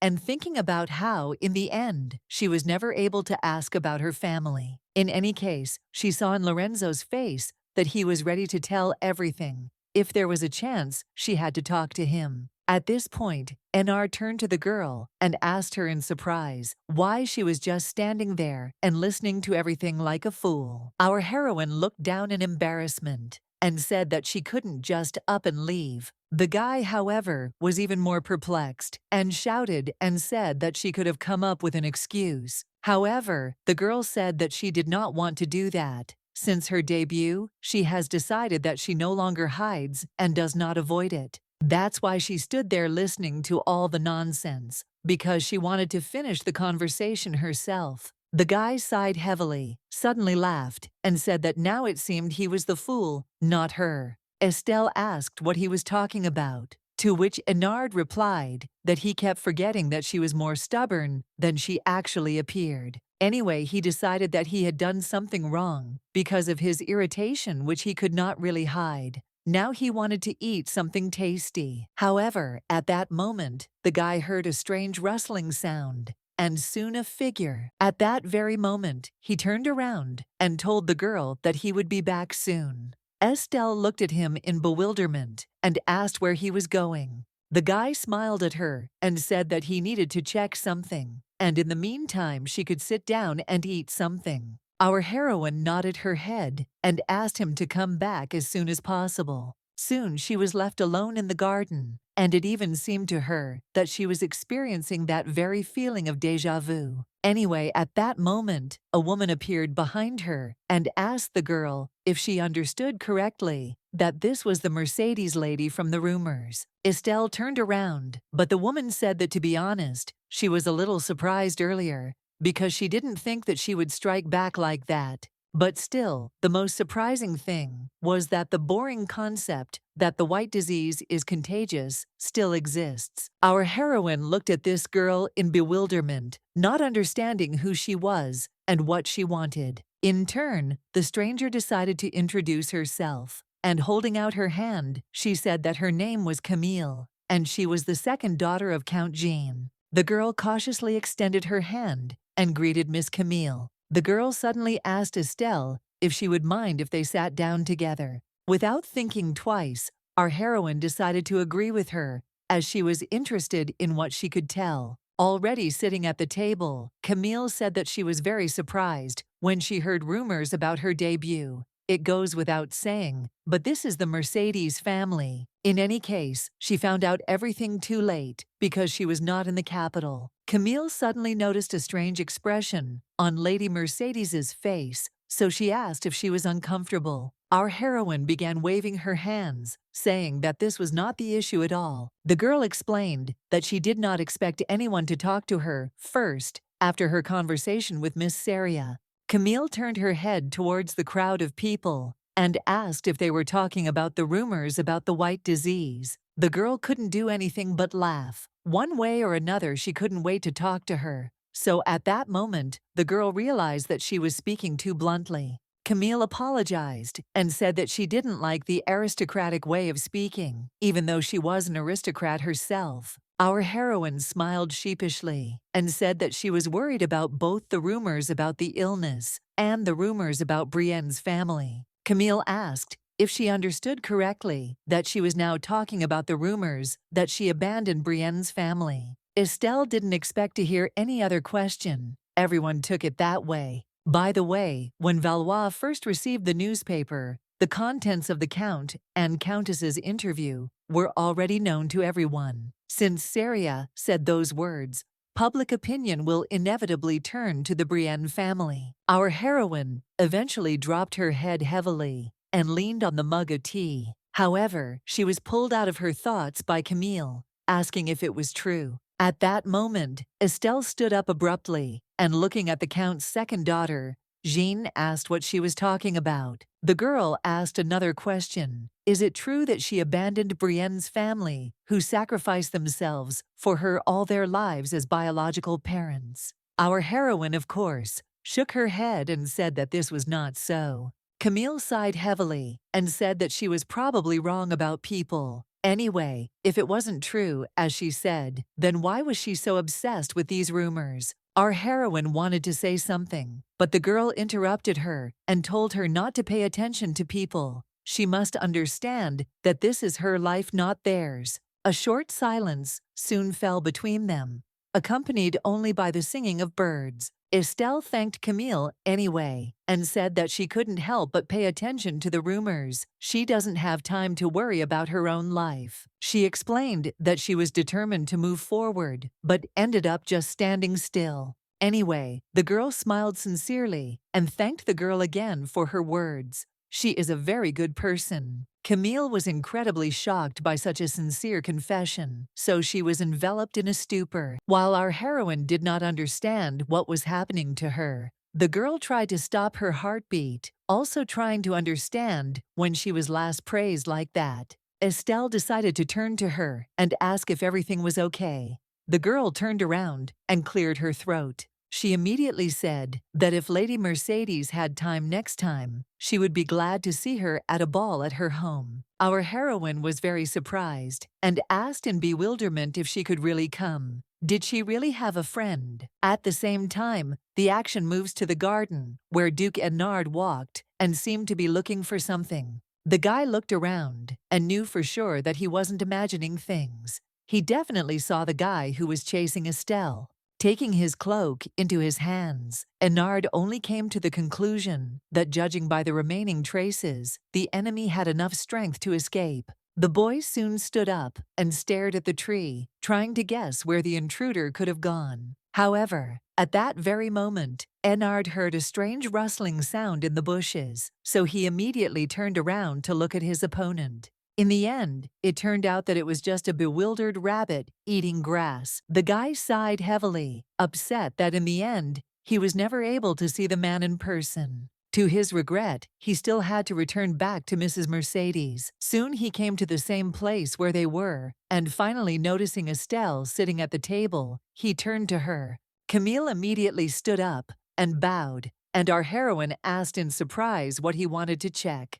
Enard turned his head away, saying that he didn't want to find anything like that. He just thought he saw someone familiar. Nevertheless, our heroine noticed in his gaze the same mystery that she had noticed last time in the temple. Meanwhile, Enard assumed that they were still being followed by that guy from Karanka. But, in that case, the only question that interested him was who and why assigned this task. Soon the action takes us back to the palace.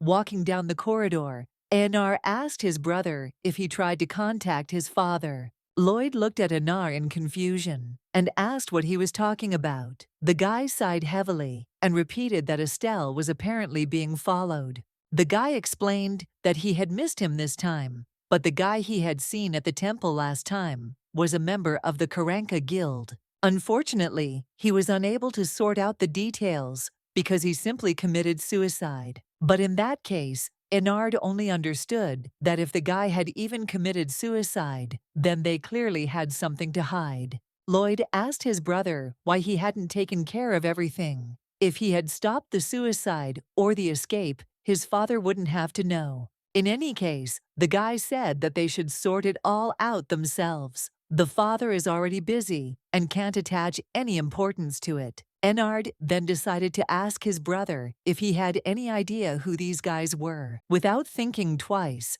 Lloyd said that it was most likely the work of the Crown Prince or Archduke Karlstein. He thought it was definitely one of them. Enard said that Karlstein is especially suspicious now. When the truth came out that Estelle is a descendant of Mercedes, he also suddenly came out into the open. Lloyd agreed with his brother, but first they needed to strengthen the security around the mansion and find more ways to protect Miss Estelle. By the way, he looked at his brother and asked him where she was now. Looking at his hand, the guy said that he had something for her. Enard was surprised and said that the girl was now in the training building. At that moment, Lloyd stopped and looked at his brother in bewilderment and asked again where she was. Enard looked at his brother in the same surprised way and told him that she was training. She said that she wanted to improve her physical strength, so she was learning simple sword movements. However, the guy said that even if her physical strength increased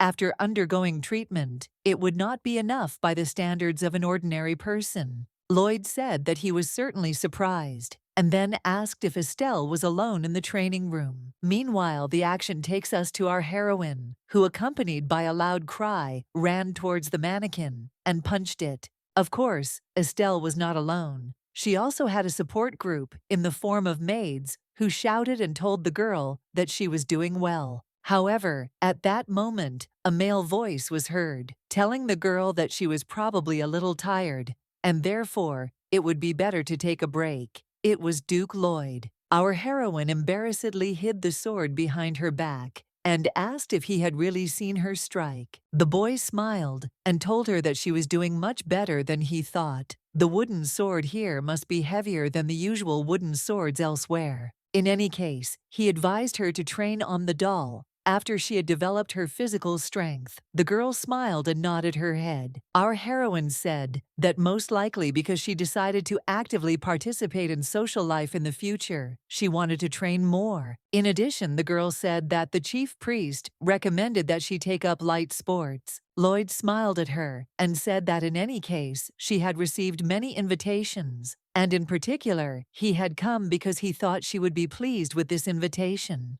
handing over an envelope with an invitation. The man said that it was an invitation from the family of the Marquis of Stiljon. The guy added that he was the closest confidant of the Mercedes family before she was exterminated. Perhaps he knows something useful about her aunt. Our heroine listened attentively to Duke Lloyd and nodded her head. Soon he advised her to finally read what was written there. Opening the letter, she began to read. With the arrival of spring, there will be a small tea party in the newly renovated conservatory. It would be very nice if Lady Mercedes would join. Lloyd smiled and asked the girl if she would go there, to which our heroine immediately and happily nodded her head. The maids immediately shouted with joy, saying that she would come there and show off their skills. Then they asked what dress she would wear this time. However, at this point, Duke Lloyd turned to the girl again and asked if she had seen anyone suspicious or if she had perhaps been involved in something strange. This question took the girl by surprise, and as soon as memories flashed through her head, she realized that there was a lot of things. But what should she do? Although if you think about it, most likely Lloyd is asking about Claude. The girl thought that they would not meet again after that day, but they continue to bump into each other in unexpected places. Lloyd immediately noticed that Estelle's face had changed, and she was lost in her thoughts, so he asked her in surprise if everything was okay. Nevertheless, the girl still decided to say that nothing like that happened, because either she or Rhine accompanies her every time. The man nodded his head and soon after turned around and called the maid Rhine to him. The girl, who was talking to the other maids upon hearing Mr. Valois' question, immediately responded. The man asked to talk to him for a short while, after which they went somewhere together. Our heroine understood that even if Claude magically changed his appearance, Lloyd would notice it. That's why the girl prayed to all the gods, so that Rhine would keep everything a secret. However, seeing the worried lady, she only waved and said that she would be there soon. Our heroine realized with horror that Rhine apparently did not understand anything. This is a failure. Audrey looked at the lady in surprise and asked if she needed to rest.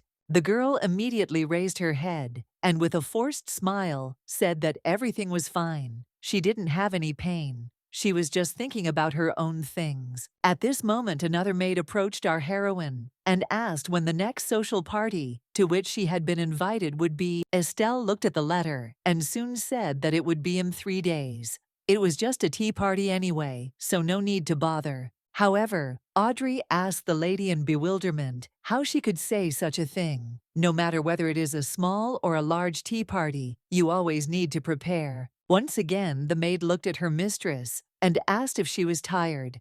Estelle looked at her in surprise and said that she seemed to be feeling fine. In that case, Audrey happily said that they would start choosing a dress right away. The action takes us 3 days forward. The carriage arrived at the house of the Marquis of Stiljon this morning. Soon the door of the same carriage opened, and our heroine stepped out, showing herself in all her glory. It would be good to get a hint about her aunt today. Anyway, at the entrance, the butler met Mrs. Mercedes and greeted her. They lead her to the greenhouse. In just a moment, the action takes us to the greenhouse, from which a joyful female voice immediately begins to be heard, thanking Lady Estelle for having come all this way. The woman asked if she was tired, to which Estelle replied that the carriage ride had taken 10 minutes. Everything was fine. Maria Stiljon still asked the guest to sit down. There was also a little girl sitting at the table who smiled sweetly at Estelle and asked her to help herself.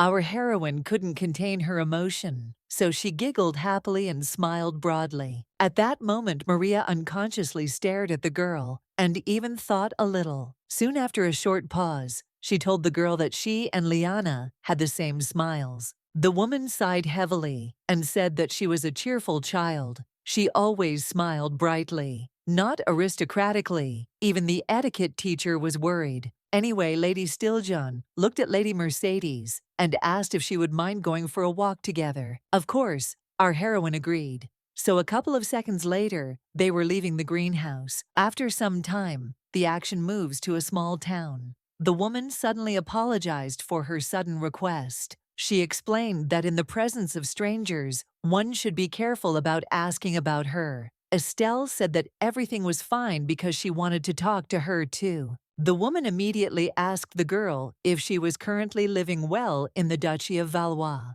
Estelle smiled and nodded her head, indicating that she was happy there and that everyone was taking care of her. But something was bothering her. The girl turned to Mrs. Maria and asked if she knew by any chance how she had suddenly received the Mercedes inheritance. Looking at Lady Stiljon, the girl explained that her aunt had passed on the legacy to her. The woman was incredibly happy to hear this, so she sharply asked if Lyanna had really personally handed over the inheritance to her. Lady Stiljon was really turned on by these words. She couldn't stop asking questions, trying to understand if Lyanna was alive. Our heroine, in turn, explained that her aunt had only sent a parcel, but if you look at the contents of the postcard, it becomes clear that she is alive. Maria was still confused, because Lyanna was the one who led the blockade of the Imperial army when it invaded. How could this happen then? Soon the woman leaned over, saying that if this was true,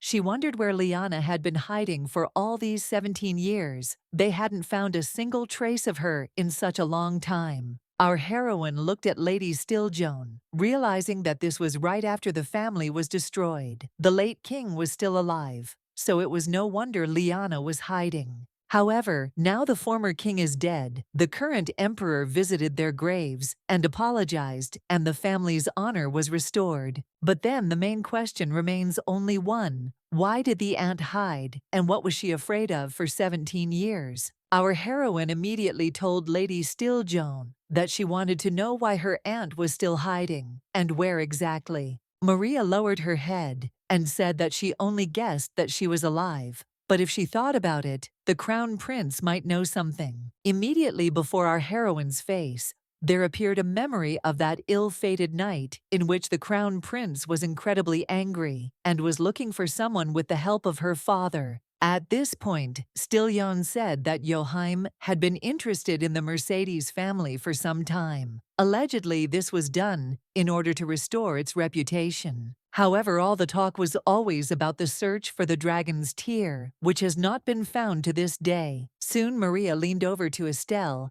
and said that, to everyone's surprise, the search had suddenly stopped. They said that the dragon's tear was with them because they found it. But is the relic really with Estelle now? Our heroine lowered her head, and the woman said that perhaps, if the prince had found a relic, it was far from a dragon's tear. Estelle wondered about the crown prince. If he really wanted the family heirloom, he knew 100% whose hands it was in. She understood that all the threads led to him, which meant that he had to help her with the next step. At that very moment, our heroine heard someone's incredibly joyful cries because she had met Lady Estelle on a walk. Turning her head, the girl noticed Lorelia in front of her, who with a forced smile said how happy she was to see her here. The aristocrats standing around only smiled joyfully and sweetly at Lorelia's attitude towards her abandoned daughter. Our heroine, in turn, as soon as her mother came closer, only asked what business she had come for.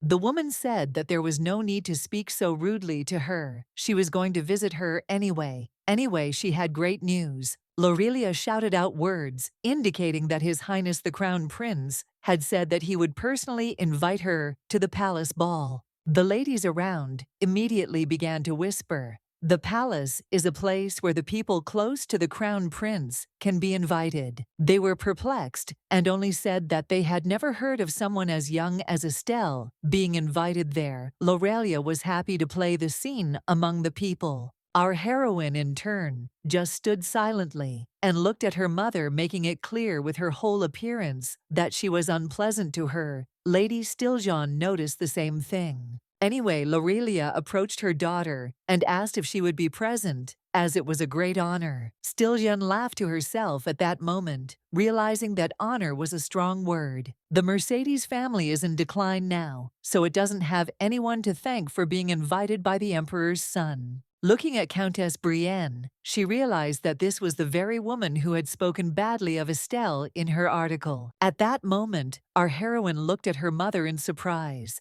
and asked if she had just said that the crown prince had invited her to his place.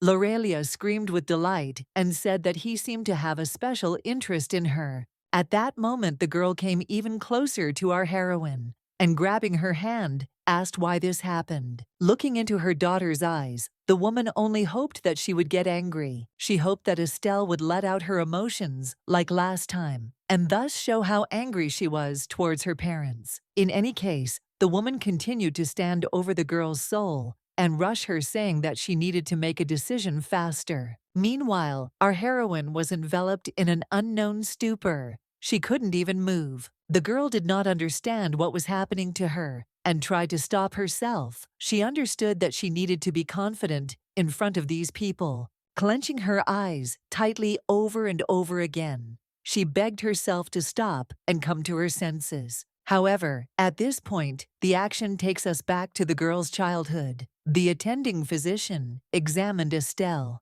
The man soon looked at the girl's parents in surprise, and she in turn turned her head sharply. Anyway, Al dente was perplexed and said that everyone understood that she had the white disease. She was of no use, and even a village baron would have a hard time marrying someone like that. Lorelia sighed heavily at this point and said that God was indifferent. What a pity. She approached the girl, saying that they had raised her for 12 years, but still had not received anything in return. Estelle looked at her parents with guilty eyes and began to reach out her hand to her, asking them to forgive her. The woman in turn instantly jerked away, screaming that this little brat had touched her skin. At that very moment, she hit the girl, asking how she, a white ghost, dared to touch her. Al dente approached his wife and asked her in surprise why she was so careless. In any case, he turned around and said that they had better get out of here, because who knows,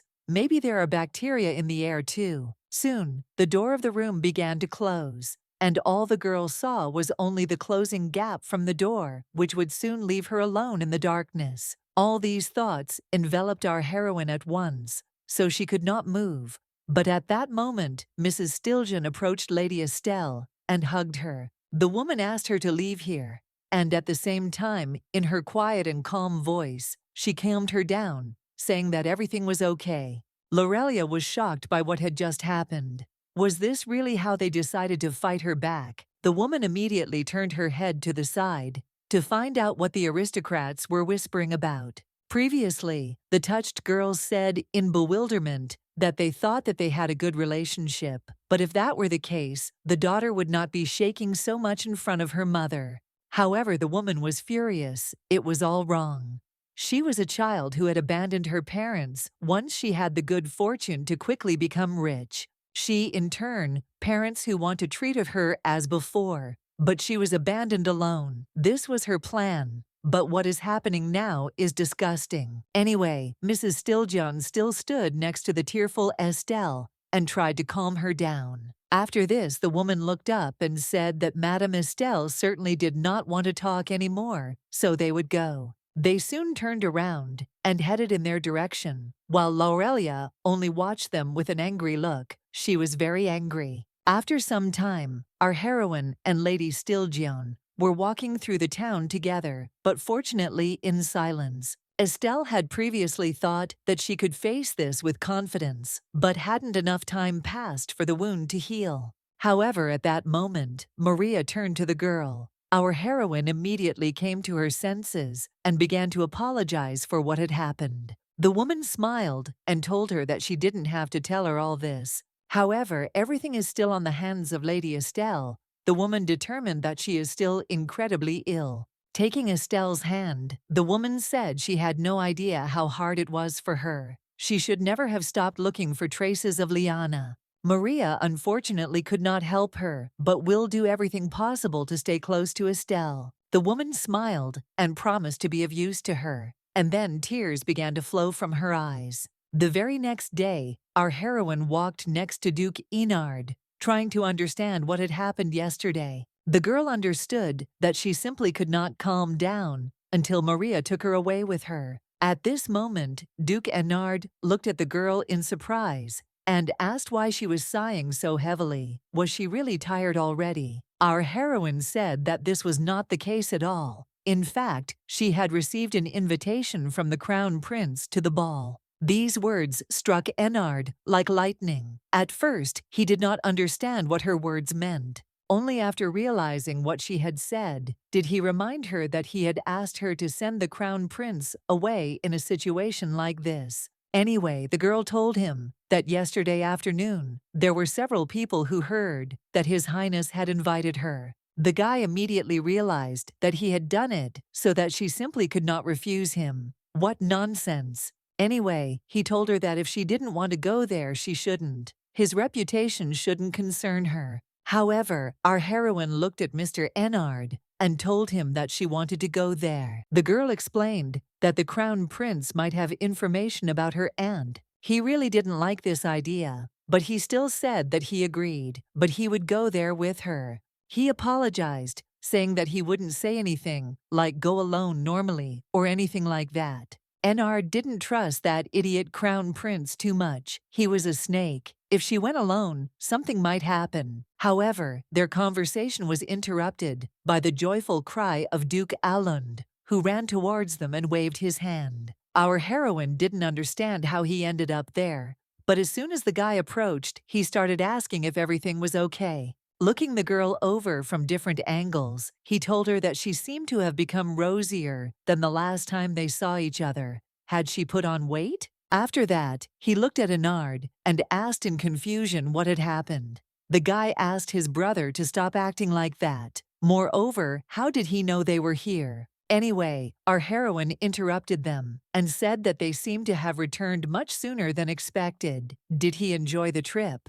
The guy thought for a moment. The trip, if you think about it, really turned out to be very interesting. Without thinking twice, he smiled and said that he liked everything. It was fun. Moreover, at that moment the guy said that he had brought her a gift. The girl looked at him in surprise and asked what kind of gift it was. He held out a small box and said it was for her. The girl continued to look in surprise, first at the gift, then at the Duke's. Anyway, she opened the latch and opened the box anyway. In front of her, she saw a gorgeous pendant. The guy scratched his head in embarrassment, and from the girl's reaction, he assumed that she didn't like it. He just bought it on the way back, but she probably didn't like it that much. Our heroine screamed in bewilderment and said that this was not so he should not say that. The girl smiled happily and said that it was very beautiful, and she was very happy with this gift. In this case, the guy smiled happily and said that he would explain how to use it. Estelle asked in confusion what this meant,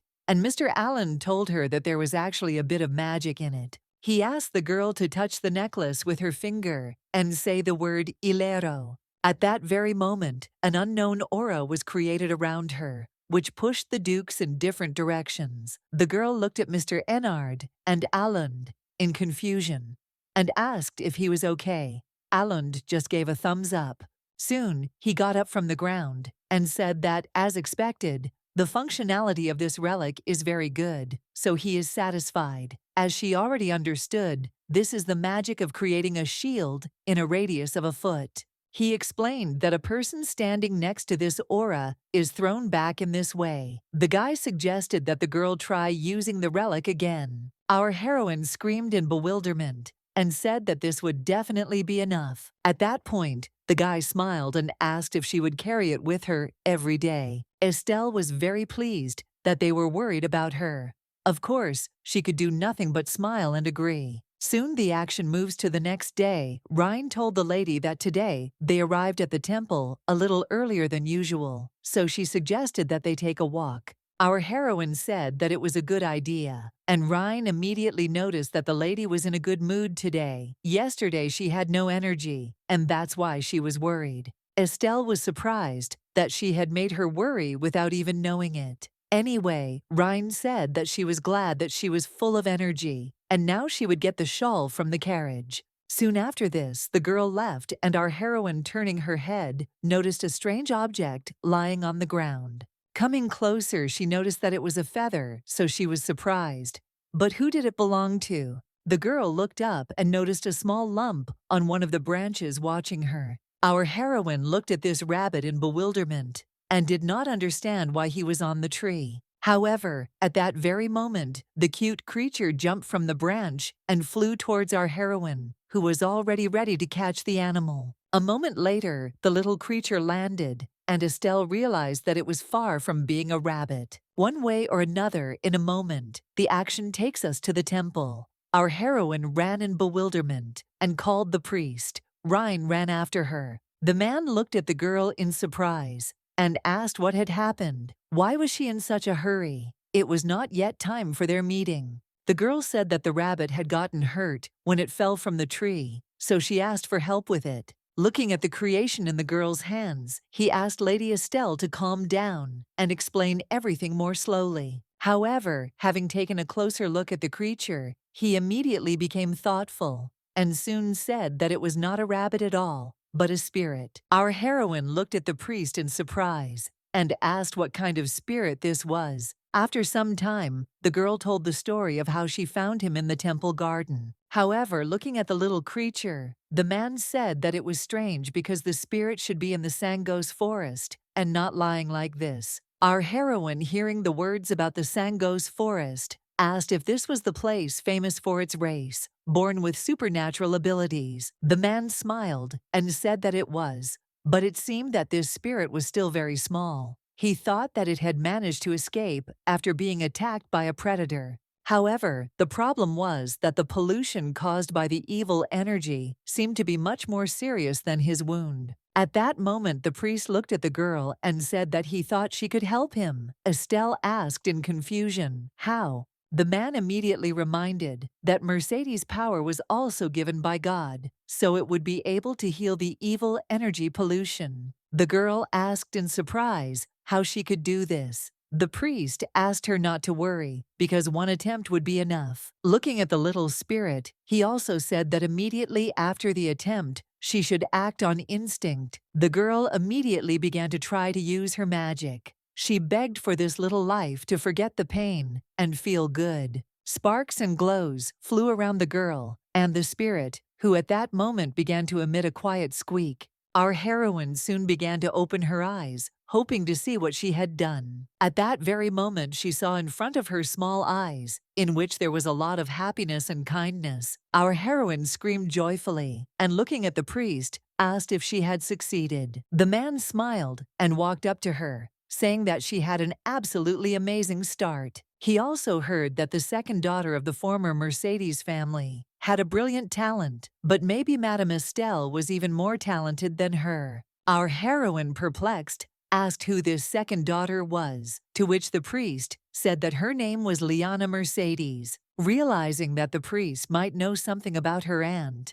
the girl decided to ask him directly if he knew any information about her. The man said he wasn't sure since he lived mostly here, so he knew little about the affairs of the Imperial capital. However, the priest looked at the girl in surprise and asked if the people from the Valois mansion where she lived would not be better informed about the rumors about Mercedes. He doesn't know for sure about the brothers because they are young, but if she asks the Duke, perhaps he will know something and help her. One way or another, he said that the time for talking was over because it was high time to start treatment. The man offered to take the spirit and hold it for now, but for some reason he didn't let go of Estelle's hand. Our heroine looked at the priest in bewilderment and asked what this meant. He himself did not understand what was happening. After some time, the action takes us to the Valois Palace, where the girl told the whole story of this sweet but faithful little spirit. Alund said that she did the right thing by bringing him here, and then saying that the creature was incredibly cute. He wanted to pet him. However, for some unknown reason, the spirit did not want this, so it defended itself from the hands of the Valois brothers. Alund suddenly felt a heat in his hand. Our heroine, however, immediately began to scold the little creature of the forest, saying that he should not attack people. Alund and Enard looked at the spirit in surprise and said that he behaved completely differently with Lady Estelle. By the way, does he use magic if he is a spirit? Ignoring the question, our heroine merely thoughtfully asked the brothers if they by any chance knew when the Duke would return. Alund replied that his father had told him that he would go to the magic tower, so he would probably return within this month. The girl replied that she wanted to ask if he knew anything about the rumors about the Mercedes family. Enard immediately said that he had heard that people from the Mercedes family use their power through their voice. The guy said that this is how descendants should recognize each other. Alund suddenly remembered the wife of the Marquis of Stiljon, so he asked if she really didn't know anything. Enard replied that the family had been under the closest surveillance during Mercedes' exile, so they knew little. Estelle said that was true. At this point, Alund began to approach Estelle and say that his brother had already asked for information about that person. He also assured the girl that they would also help in any way they could, so she shouldn't worry too much. He began to reach out to her with his hand, but at that very moment, the spirit of the forest shocked the guy, causing Alund to scream in surprise. The guy immediately asked in bewilderment what he had done that the spirit hated him so much. It was maddeningly offensive. Enar told his brother that he looked big and menacing. Meanwhile, the action moves to the palace of the Crown Prince. The butler entered His Highness's room and said that a reply had arrived from Estelle Mercedes. Looking at the letter, he saw only agreement. He didn't think Valois would like it, but he guessed they weren't keeping her locked up.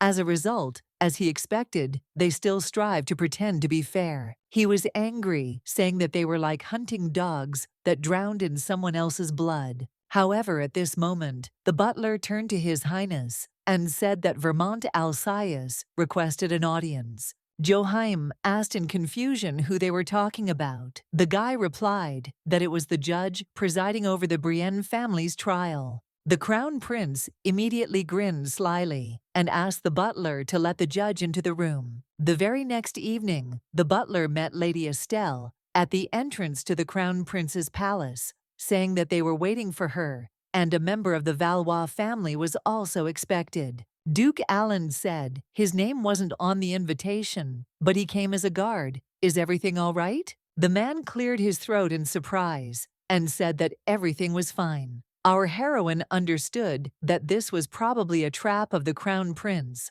but she would have to face it anyway. Already walking along the corridor, Alan turned to our heroine and said that he had not thought that he would have the opportunity to accompany her so quickly. Estelle smiled as she looked at the Duke and thanked him for coming here with her. The guy smiled back at her and said that from now on he would often accompany her. After some time, they came to the banquet hall, where the whole crowd enveloped Lady Mercedes, saying that they were glad to meet her. However, she noticed a familiar face in the middle of the crowd. Could it really be Claude, in the guise of Jean Lambert? The guy nevertheless asked the lady what had happened. Why was she looking at him like that? The girl immediately caught herself thinking that something was wrong. The voice seemed different to her. The guy smiled anyway and told the lady that he forgot to introduce himself. With a smile on his face, he bowed and said that his name was Jean Lambert. It was a great honor for him to meet such a popular Lady Mercedes. Looking at this man, our heroine clearly understood that he really was Jean Lambert. The girl smiled, and the defense said that she was pleased to meet him. The guy was surprised that she knew his status.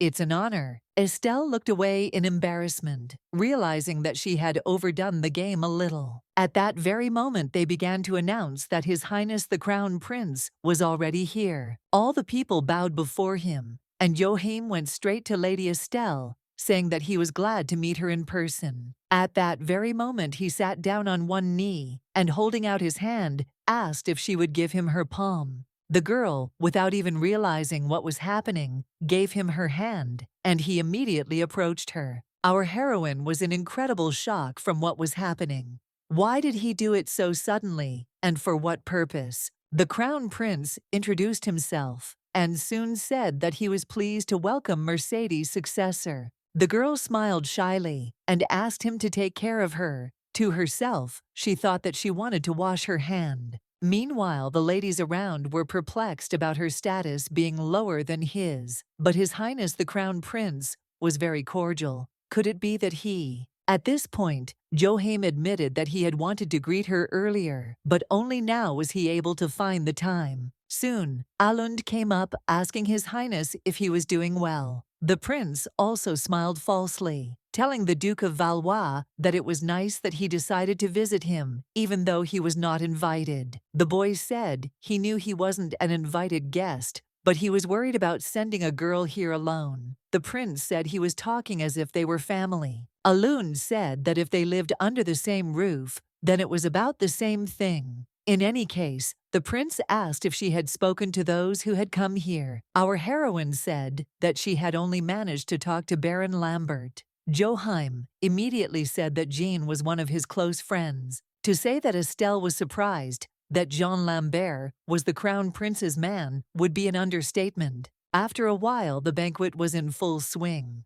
People were dancing, talking, eating. Our heroine was also busy, only she had to greet more people than during her debut. The girl looked at Mr. Alland and said that she would go out onto the terrace for a short while. The guy immediately offered to go with her, but Estelle reminded him that she had the artifact he gave her, so everything would be fine. The guy sighed sadly and said that in that case he would come for her a little later. After some time, our heroine finally went out onto the balcony to breathe some fresh air. However, she won't be able to be alone, because at that moment, someone opened the door and began to come inside. Of course, it was the crown prince, who also went out to get some fresh air. After all, the wind that is felt in this palace is especially pleasant. Our heroine smiled at him and said that he was definitely right about that. Soon after, Joachim looked at the lady and asked if she had already adjusted to the life of Mrs. Mercedes.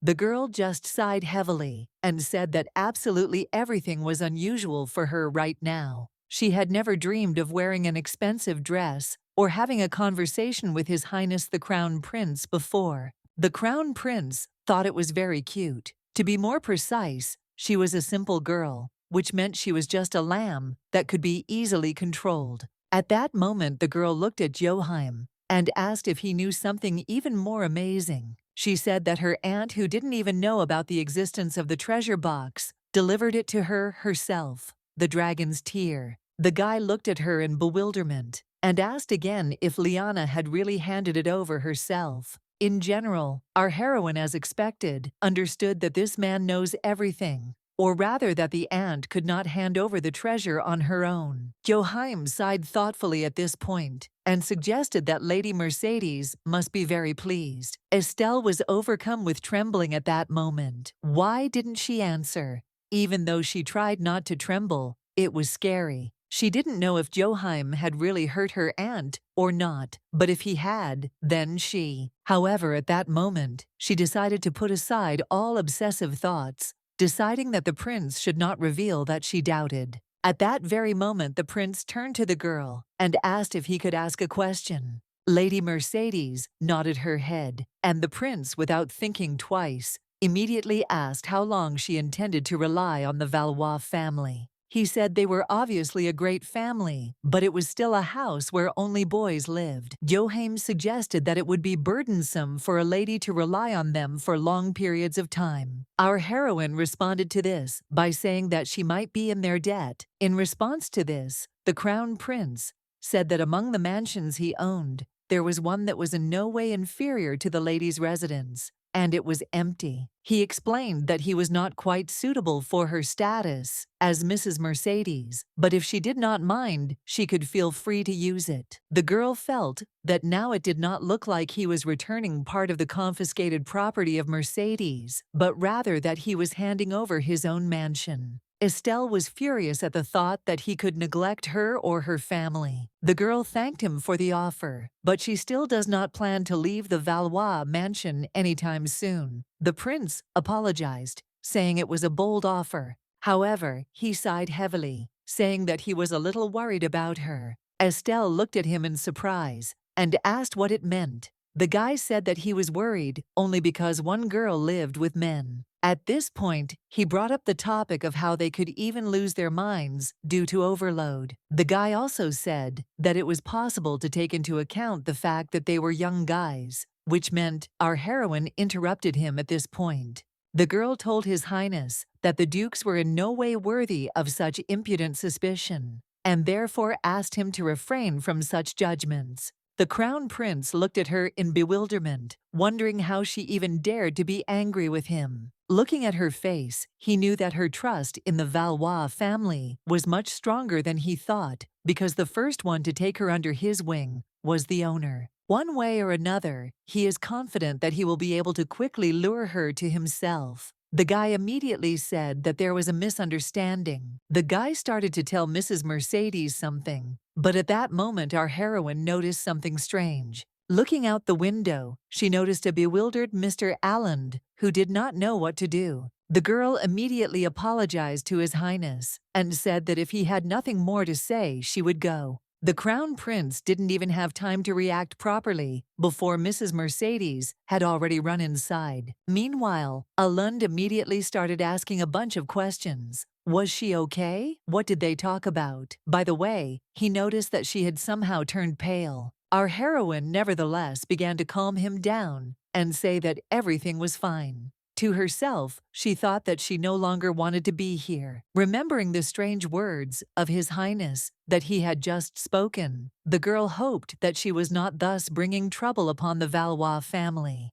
Our heroine suddenly turned to Mr. Alund and said that she would go wash her hands. After a while, the girl wandered into a quiet corridor where there was not a soul. Could she have gotten lost? The girl walked feeling a little tense, because the atmosphere of the huge and quiet corridor was making her nervous. At that very moment, the girl heard strange rustling and groans behind her. Not understanding what was happening, she continued walking. But at that moment, she tripped and ended up leaning on the chest of drawers, activating a mechanism unknown to her. A moment later, the wall in front of her parted, and our heroine saw a strange descent downwards. This staircase looked rather gloomy, so Estelle wondered whether it was worth checking what was below. Somehow, she understood for herself that that strange sound seemed to come from here. However, at that moment, someone started shouting in confusion and asking who was walking there. The shouts were getting closer with every millisecond. It was a knight who ran towards the girl, saying that no one was allowed to enter the residence of the crown prince, so he asked the thief to show himself. Estelle faced a choice. What should she do? Should she run away or go to the prince's room? The girl understood that given the distance, she would soon be caught, which meant she needed to act quickly. However, at that moment, Baron Jean appeared behind the knight and told the guard that he had done a good job. The knight turned around in surprise and said that he had heard something strange. Jean, in turn, said that his shift was already over. Did he really have something urgent? The boy said that he saw a suspicious shadow on the way to the crown prince's room. At that moment, our heroine looked at her hands and realized that magic had been used on her, or maybe she imagined it. Anyway, looking out from around the corner, the girl assumed that Jean had helped her. In any case, the girl decided that she should take advantage of this opportunity. She began to run quickly from this place, which of course was noticed by Baron Lambert. Soon the action shifts back to the Valois estate. Lloyd, perplexed, asks the girl to repeat what she just said. He decided to repeat her words, asking if the crown prince really knew about her aunt's whereabouts. The girl stood in the middle of the room and said that judging by the man's reaction, everything was exactly like that. The second duke told the girl that there had long been rumors that the crown prince was partial to the dragon's tear. Unlike the current emperor, who strives for a relatively peaceful situation, the crown prince is simply power-hungry. However, that was not all the news from Estelle. The girl said that she found something similar to a dungeon in the prince's palace, where she heard the sound of a beast crying. The girl said that the creature seemed to ask her to save him. Lloyd stood up from his chair in confusion and asked if it was true. Our heroine told him that in any case, she felt that His Highness the Crown Prince was hiding something from them, but she couldn't ask him directly. In that case, Lloyd said she could ask His Majesty. Estelle, perplexed, asked how she dared to address him. Moreover, the girl asked if he was by any chance lying in a hospital bed and not receiving guests. The second duke said that 5 years had already passed, but he could not miss the hunting festival, which was held once a year. Our heroine immediately remembered that this was the very famous event of the Astrid Empire. The hunting festival. Count Brienne, who was a complete zero in sports, was also somehow present every year due to the fact that the Imperial and major families were required to attend.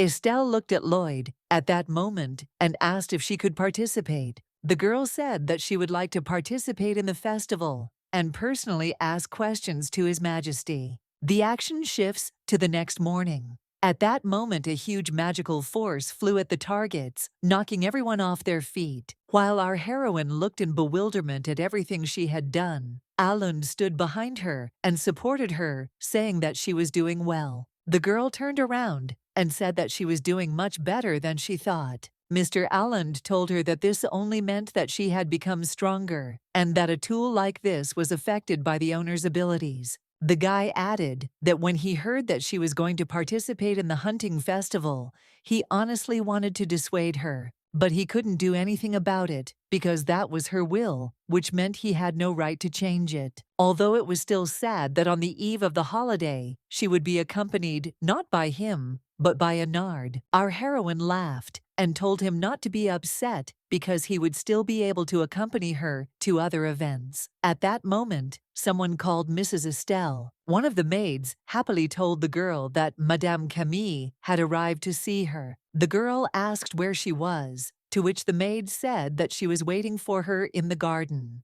Estelle happily said that she was already running to her.